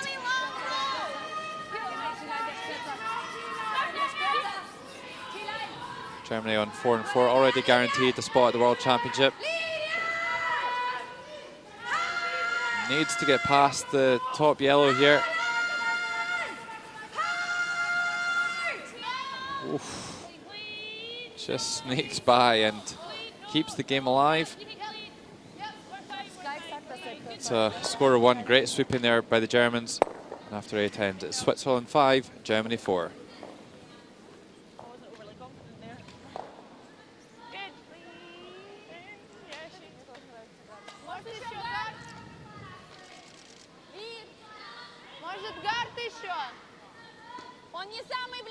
Yeah, so Scotland just peeling the open yellow. Decision time for Russia. Do they throw another guard or do they go round in behind?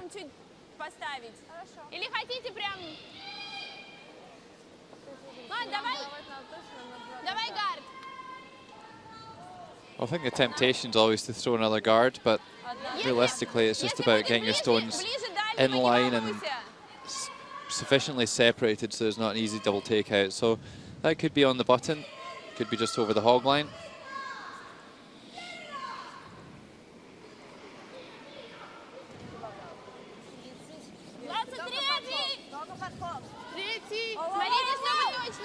Russia electing for the one just over the hog line. Always a little bit of a nerve-wracking one. You don't want to drop it short of the hog line. Of course, if it doesn't make it over that red line, it's not in play and it's removed.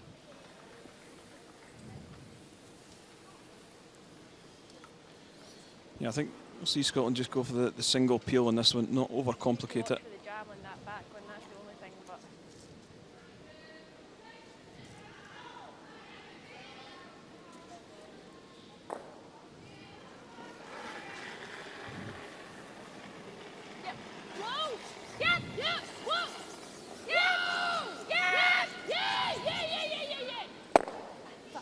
Again, just misses the second yellow.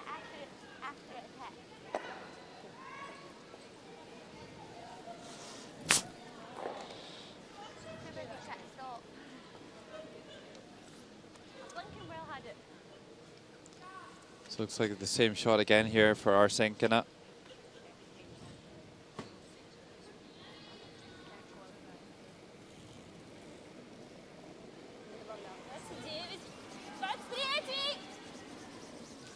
Yeah, electing to throw another guard. They know the weight, so shouldn't be too hard for them to lay that one up.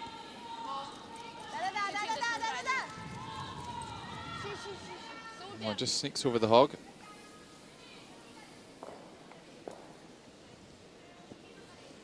Just a single, yeah. Unless you want to just throw the same. Let's just go the same. We're just looking at pulling the single this time. Yeah, I think it would be a big ask to go for the double here, so safety first. Yeah. Clean.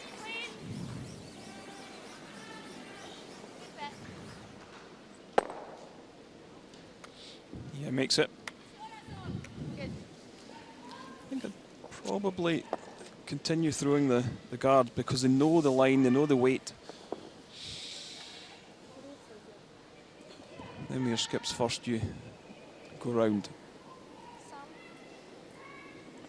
So that'll be the approach here for Russia. Let's nip over for a look at sheet B. Czech Republic 7, Norway 3, and again heaps of red granite around.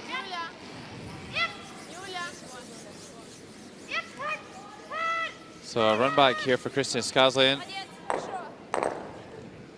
Super attempt, but gives up a steal of 1 to back up the steal of 4 in the 7th end. And after 8 ends there, it's Czech Republic 8, Norway 3.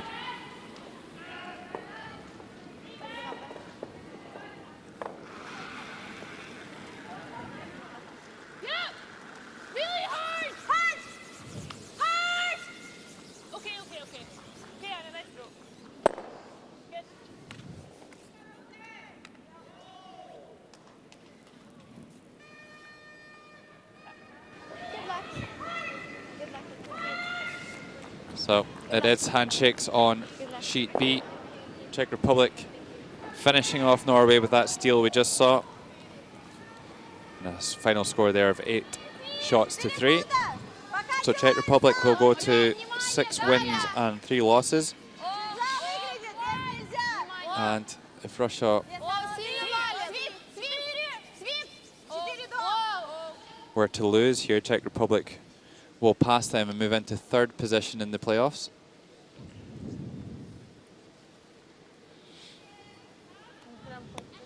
So the Czech girls obviously thrilled to make it into the playoffs. Czech Republic not generally regarded as one of your powerhouse nations in the world of curling, but having a super week this week and getting into the playoffs and still in the hunt for the medals. Yeah, playing really, really well this week. I don't think too many sides will want to face them in the semi-finals. One thing's for sure, I don't think anyone will want to face Scotland's Eve Muirhead.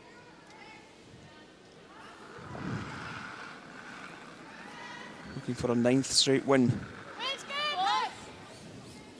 here in the round robin. Easy hack. Whoa, please. Whoa, Vicky. Whoa. Yeah. Whoa. Little bit. Go. Yeah, pushes the yellow through. Yeah, they're going to guard.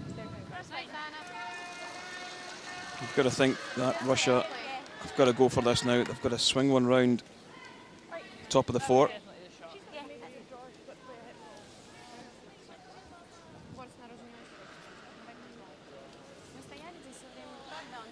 So there's all the scores here in this final round robin game. A chance for you to find your favourite team and how they're getting on today. The only final score, as we just saw, Czech Republic beating Norway by 8 shots to 3.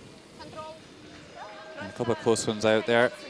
Unfortunately, that loss for Norway will resign them to the B division next year.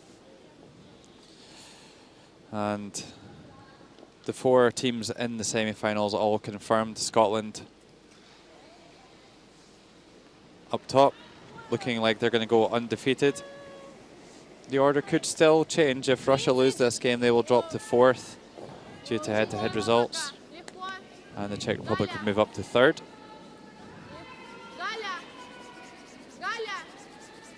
Certainly looking likely, and Scotland looking good for scoring a couple here in this 9th end.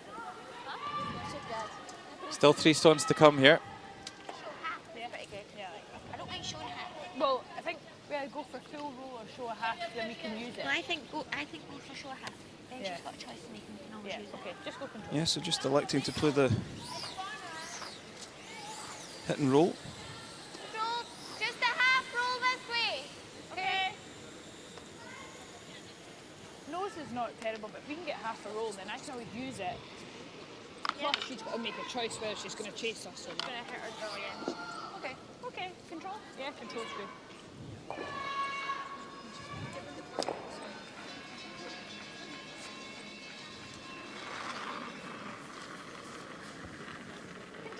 Control down.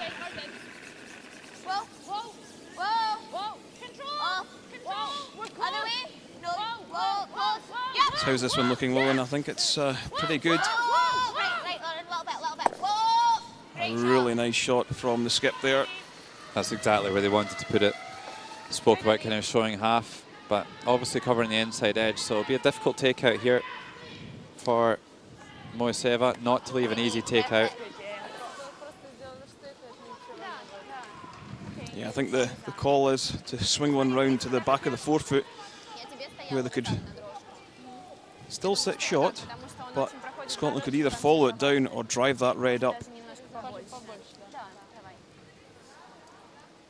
Точно завалит, так что.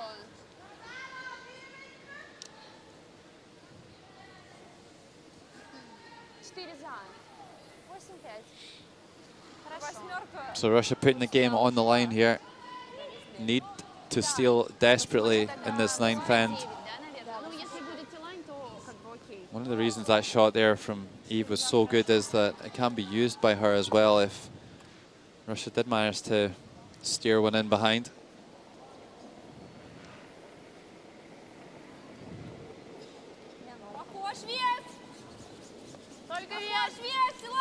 So this could be Victoria Moisheva's last stone in the game, and it needs to be a good one. The line's looking pretty high at the moment. I've also seen a really late finish here on sheet C. I don't think this has got the weight, Logan. Nope, gets in for second shot. Scotland already sitting one. I'm not surprised that they're taking this hand though, but you'd expect them just to play the in-turn draw. But that's going to be a draw for 2 here. Russia doing enough to get that into second shot, and no real option for Scotland to remove it. Yeah, as I said, they're going to switch hands and play the in-turn draw. It's a lot easier off this hand. A little bit more room.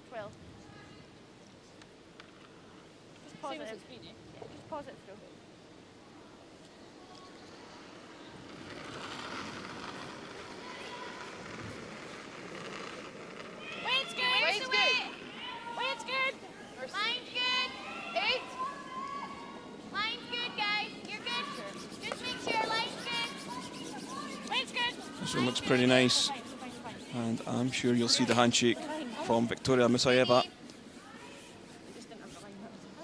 Yep, it will be a score of 2, and there you see it. The handshake is offered, and it's a win for Scotland, 9-0 through the round robin. Final score here in session 9, Scotland 8, Russia 4.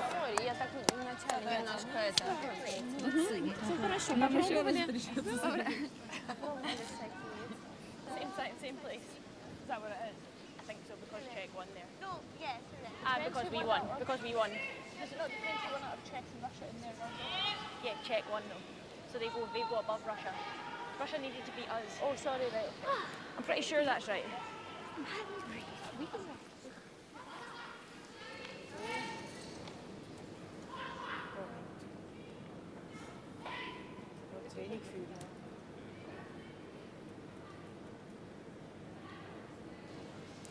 So Germany taking on Switzerland. Germany did have a chance of making the semi-finals, but the Czech Republic winning their game has ended their hopes of making the playoffs. Switzerland leading 5-4. Nina Felcher, current world champion, not making the playoff stages this week.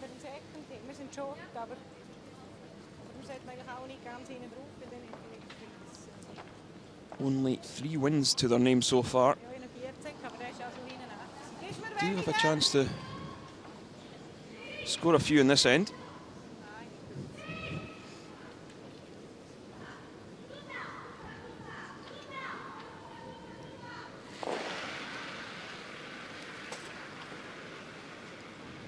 So skips rocks here in the 9th. Looking for this one, top of the forefoot. Don't want to slip back tee. This will allow Germany just to play the freeze. And this shot just about sums up Switzerland's week. Just haven't been accurate enough with their draw weight.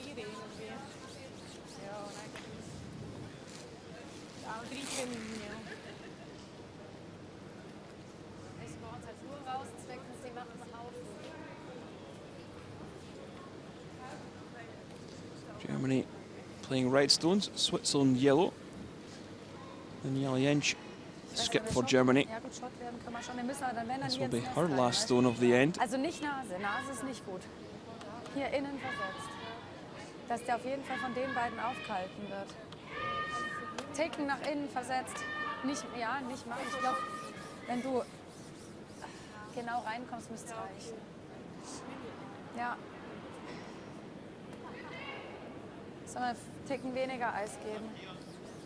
Nur, dass wir sicher von der Linie sind.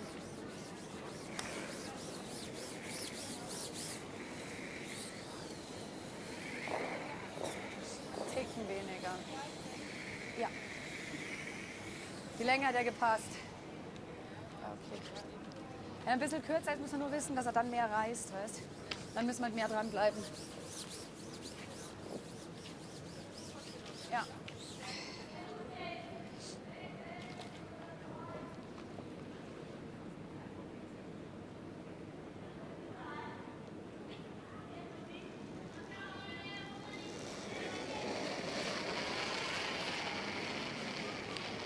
So Daniela Jentsch for Germany. Just looking to play the attack back, I think, with this. Got to set the angles up pretty nicely. This one's beginning to move really hard though. They found the pocket. They have. Really nice spot.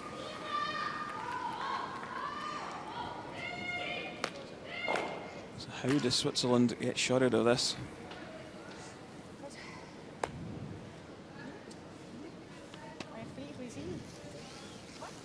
And you see the red stone closest to the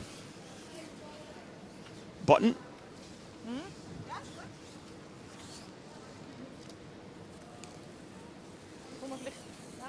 I think the plan will be to come down at battering rate, sneak past the top one, top yellow there, push the red through the gap between the two yellows. I think you need a bit of weight to do that. If they could do that, they could maybe pick up two.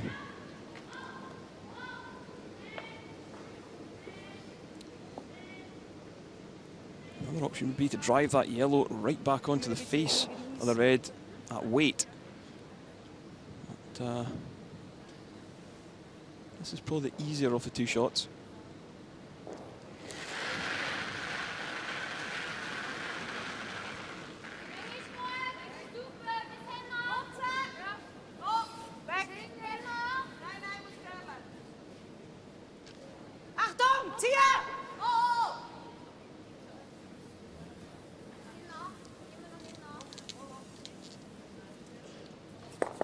Moves it out the way and does enough to score the single point. I think they have.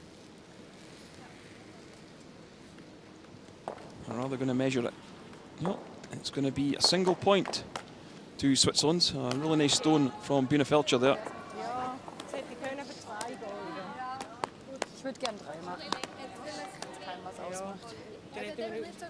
After 9 ends here, it's Germany 4, Switzerland 6.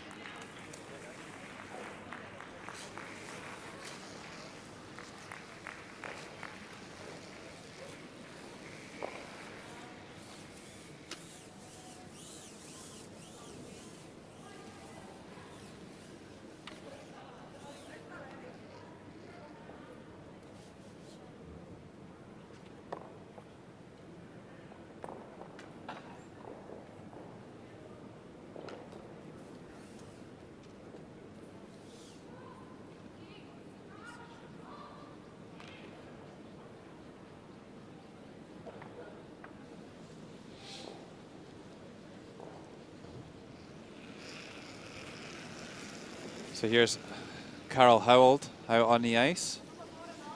It's generally been regarded as the lucky charm for Switzerland over the last couple of seasons as the alternate, picking up numerous gold medals with the Swiss teams in a very successful period for Swiss curling. Not reaching the same heights this week though, the reigning world champions. But maybe they'll finish with a win here at the Braehead Arena.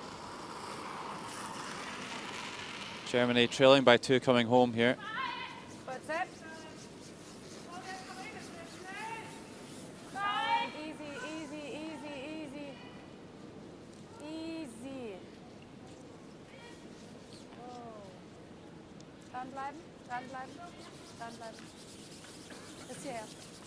So corner guard here from Pia-Lisa Scholl, and Italy have defeated Finland by 10 shots to 3.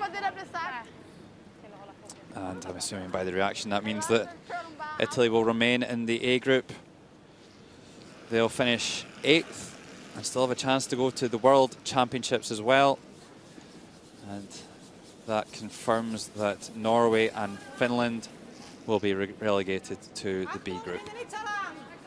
So well done Italy. They'll have a challenge later on against the winner of the B group to try and still make it to the World Championship.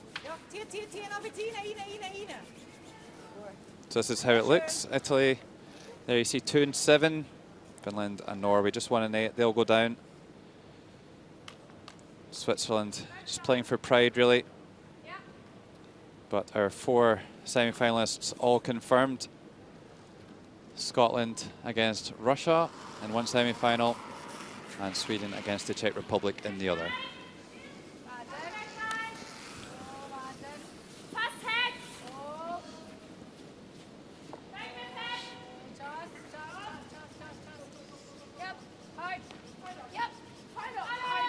Well, both of these teams will be at the World Championship. Yeah, they will, and it might not be this lineup. It could be another lineup. But their nations will be at the World Championship.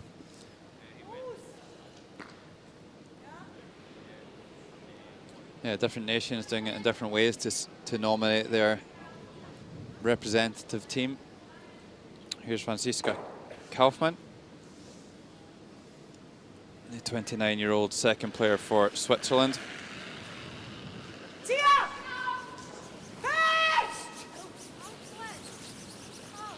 Two-time world champions, this team, 2014 and 2016 as well, both in Canada, in St. John and Swift Current. So we don't know yet whether this team will be at the World Championship in Beijing this year.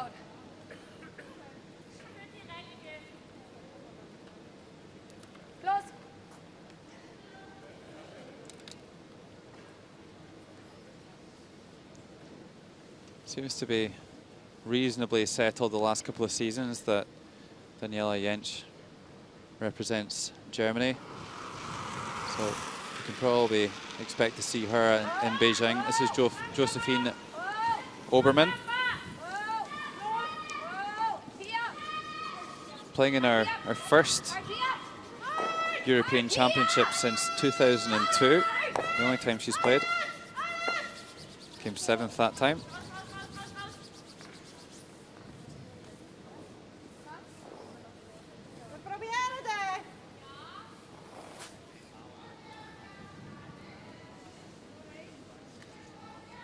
So Switzerland not too worried about their stones sitting back here. They're going to remove the reds. You've got to think that it's been a disappointing tournament for Bina Felcher on their side. They would have came here expecting to at least medal, and for them to be a couple of games short of making the playoffs is probably quite concerning for them.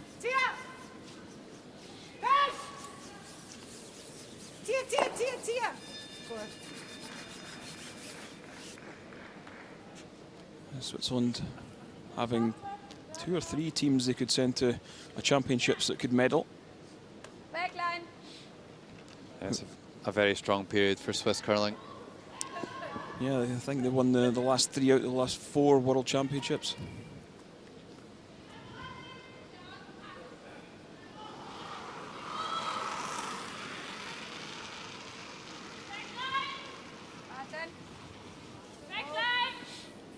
So Germany trying desperately to get something going here in the 10th end, to score 2 or maybe even 3 to win the game right here. Need a minimum of 2 to take it to an extra end. Just trying to tap this one back. Yeah, really nice shot.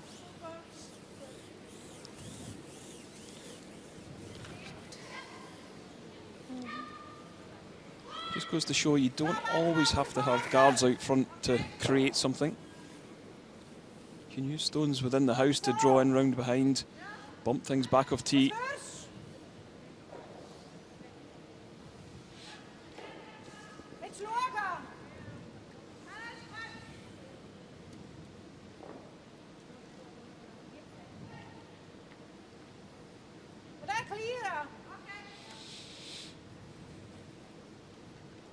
So of course the teams are ranked in the round robin firstly by head-to-head results if they're tied, but then secondly by draw shots. And if Switzerland were to win this game, they would move up to 6th position.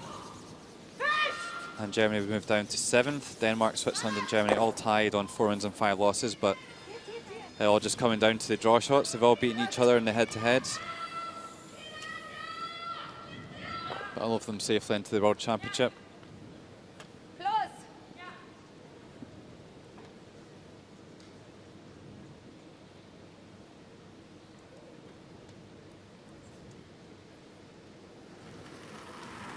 Now a good takeout required here for Annalena Jentsch, the youngest member of the team. A sports soldier.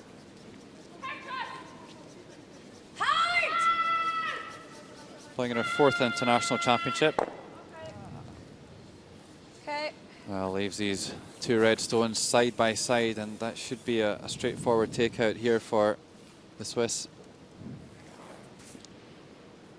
Yeah, struggled at times this week. Like to have played a little better here in the Braehead arena. Still very young, Annalena. A few years ahead of her yet. Irene Shorey.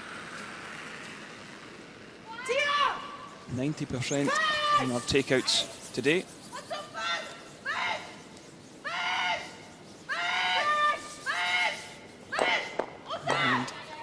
Doesn't manage to get rid of both of them, but does still sit 2 yellows.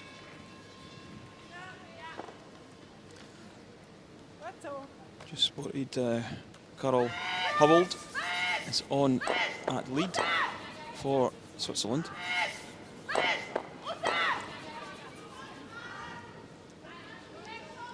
Almost gets it away, but good enough to push it into 3rd shot position. So a lifeline here for Germany.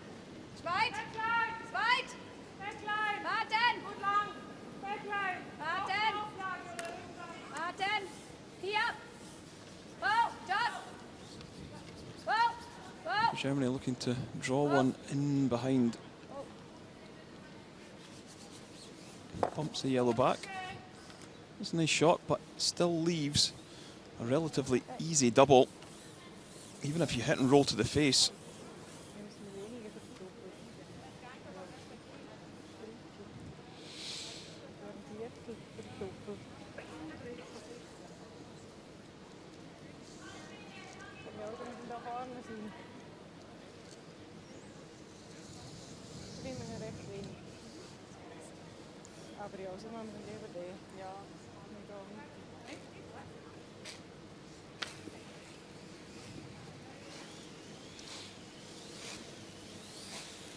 So can Binia-Felcher remove both of these reds in one fell swoop?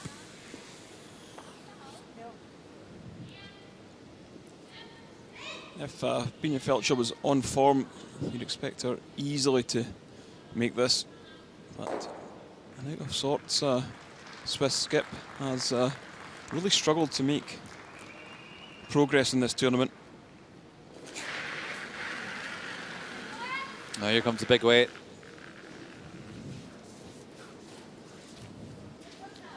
No call, so this one's maybe a little high.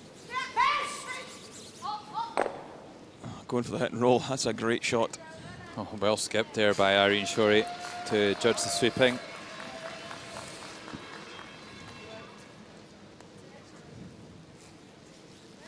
A super shot. Binia-Felcher should have played in the 2006 Olympic Games, picking up a silver medal, playing 3rd position for Miriam Ott.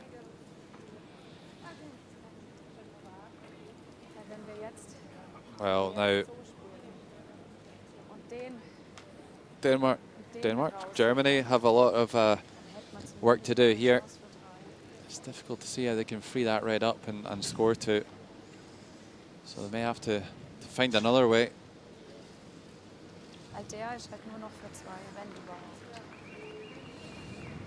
And all the way on the other side of the Braehead arena, final score in this final round robin match. Sweden defeating Denmark by 6 shots to 3. Sweden only suffering 1 defeat this week at the hands of Scotland, of course, undefeated. And they'll qualify second in the round robin, playing against the Czech Republic in the semi-final. Timeout called here, and Thomas Lips coming out to give some directions. Weil der bleibt da liegen. Ja, sie versucht wahrscheinlich da drüber zu schießen.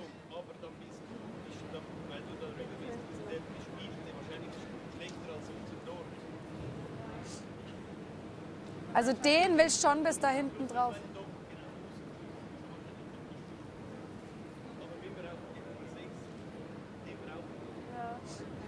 Ein Doppel wird es dann aber nicht, es wird eher ein Triple, weil ich muss den Achter ja auch noch loswerden, weil der Sechser, wenn ihr hinten liegt, ist ja nicht besser als der Achter. Ihrer. Ja, okay.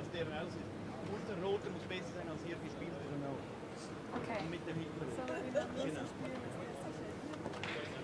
Nee, schon als Takeout. Also langsamer Takeout halt. Ja. Ja, aber dann eigentlich wie immer, oder? Nicht, dass das Eis wird. So, oder?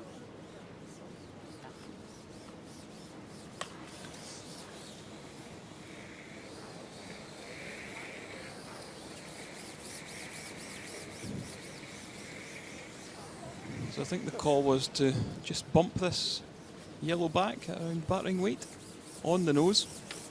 Yep. There's not a lot of ice from battering weight, so it's maybe a little heavier.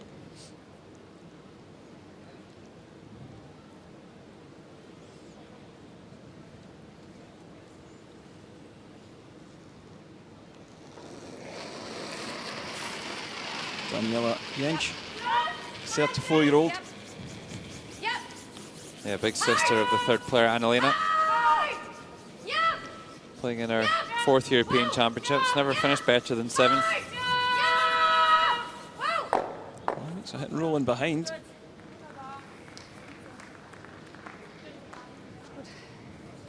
Seems happy with that one. Well, definitely gives Vinja Felcher something to think about.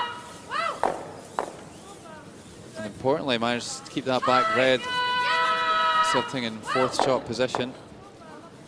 Still going to be a bit of a struggle for Germany to bring that into play, but at least it's still there. Yeah, I think if you throw anything up top 8 foot,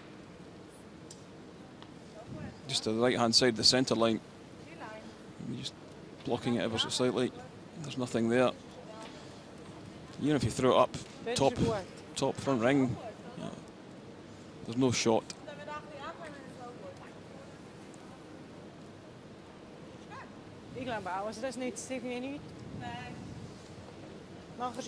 Fully front ring on the centre line would be the call, I think, Logan. Ja. Ein bisschen mehr. Ist auch gut, wenn wir direkt hinein sind, oder? It's asking for a bit more ice. Ja. Must be a little bit straighter on this side. Yeah, we have seen sheet E, this is over in sheet A. Coming away from the barrier, there's a lot of curl.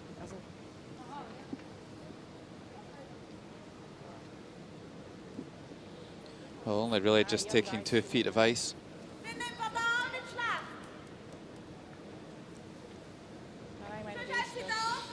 They're not entirely convinced, are they, at the moment?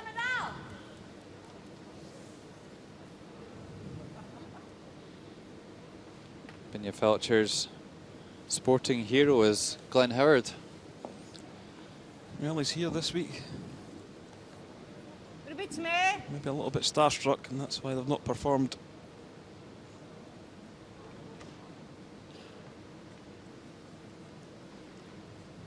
So just anything in around the 8-foot circle on the centre line should be good enough for a Switzerland win.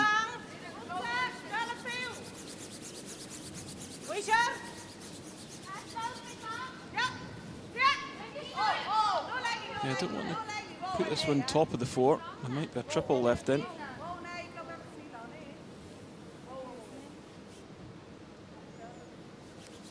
Well, that leaves a nose hit for 2. So maybe life in this game yet. Should be pretty straightforward takeout here for Danny Inch.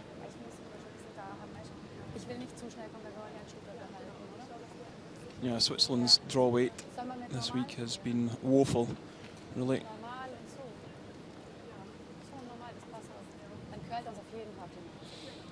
So just hit that one, just played on the nose, and they'll both spring from the forefoot. It'll be a well-worked deuce in the end here for Germany.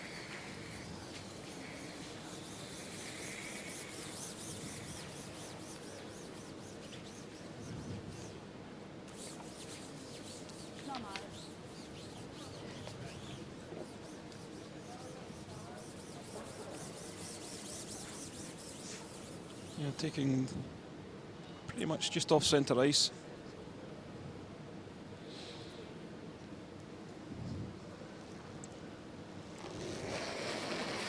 So Daniela, 75% for 10 hits today.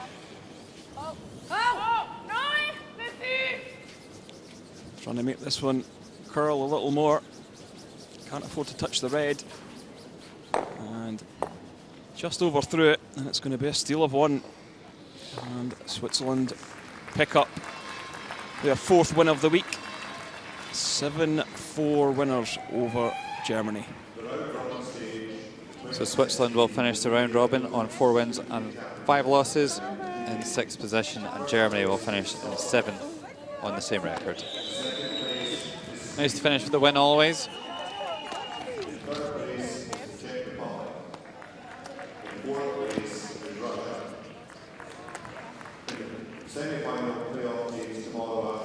So that concludes the round robin here at the Braehead Arena.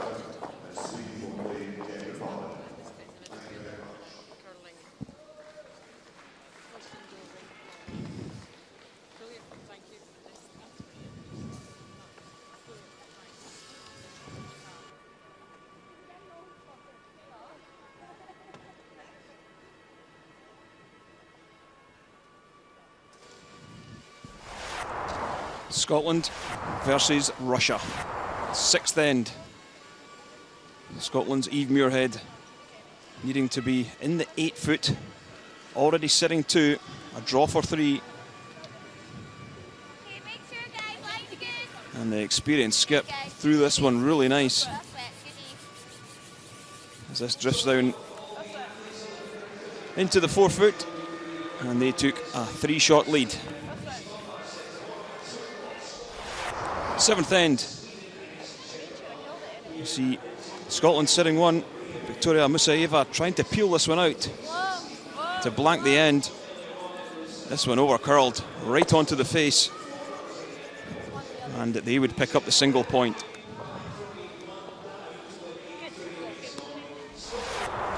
Ninth end. You see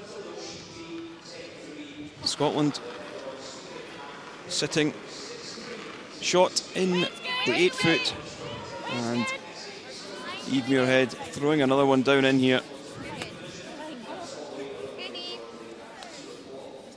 And they picked up 2 points, and that was enough for the handshake to be offered, and an 8-4 win here in the final round robin game.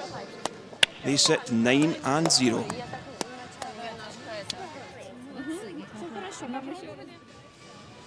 Elsewhere, as we've seen, Switzerland 7-4 winners over Germany. Czech Republic secured their place in the playoffs with an 8-3 win over Norway.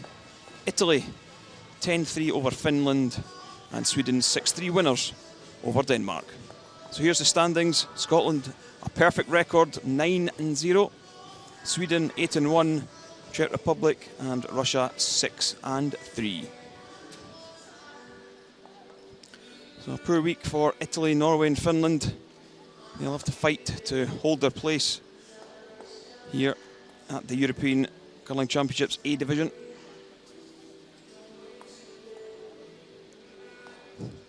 So there's the playoffs, straightforward semi-final this year rather than the Page playoff system. Scotland will take on Russia once again, and Sweden will face the Czech Republic.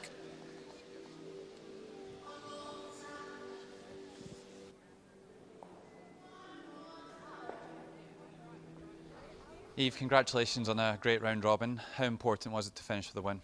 I think it was very important because I guess you could always take your foot off the pedal in that last round robin game when you know you secured that #1 spot, but we didn't do that, and I think it was crucial we didn't. So really looking forward to the playoff stages now. Anna's obviously been out with injury. How nice is it to have her back out on the ice this week?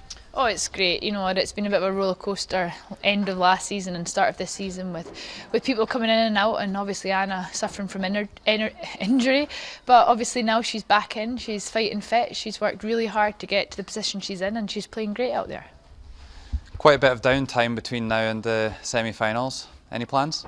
Yeah, there's a lot of time, but I guess we're going to have the meeting to decide who gets hammer, who gets colour of stones and things like that, and who we're going to play. So there's a lot to do. I guess we've got to, for me, I like keeping busy, and I guess our family and friends are here as well when you're in your local town, so I'm looking forward to that. Well done, and thanks very much.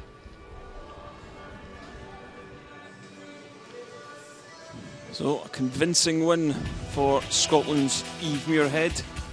8-4 over Victoria Musoyeva of Russia. So that concludes the round robin stages here in the Braehead Arena. Scotland sitting top with 9 wins and no losses. So that's all from this morning's draw. So from Logan Gray and myself, Kenny Edwards, thanks for listening.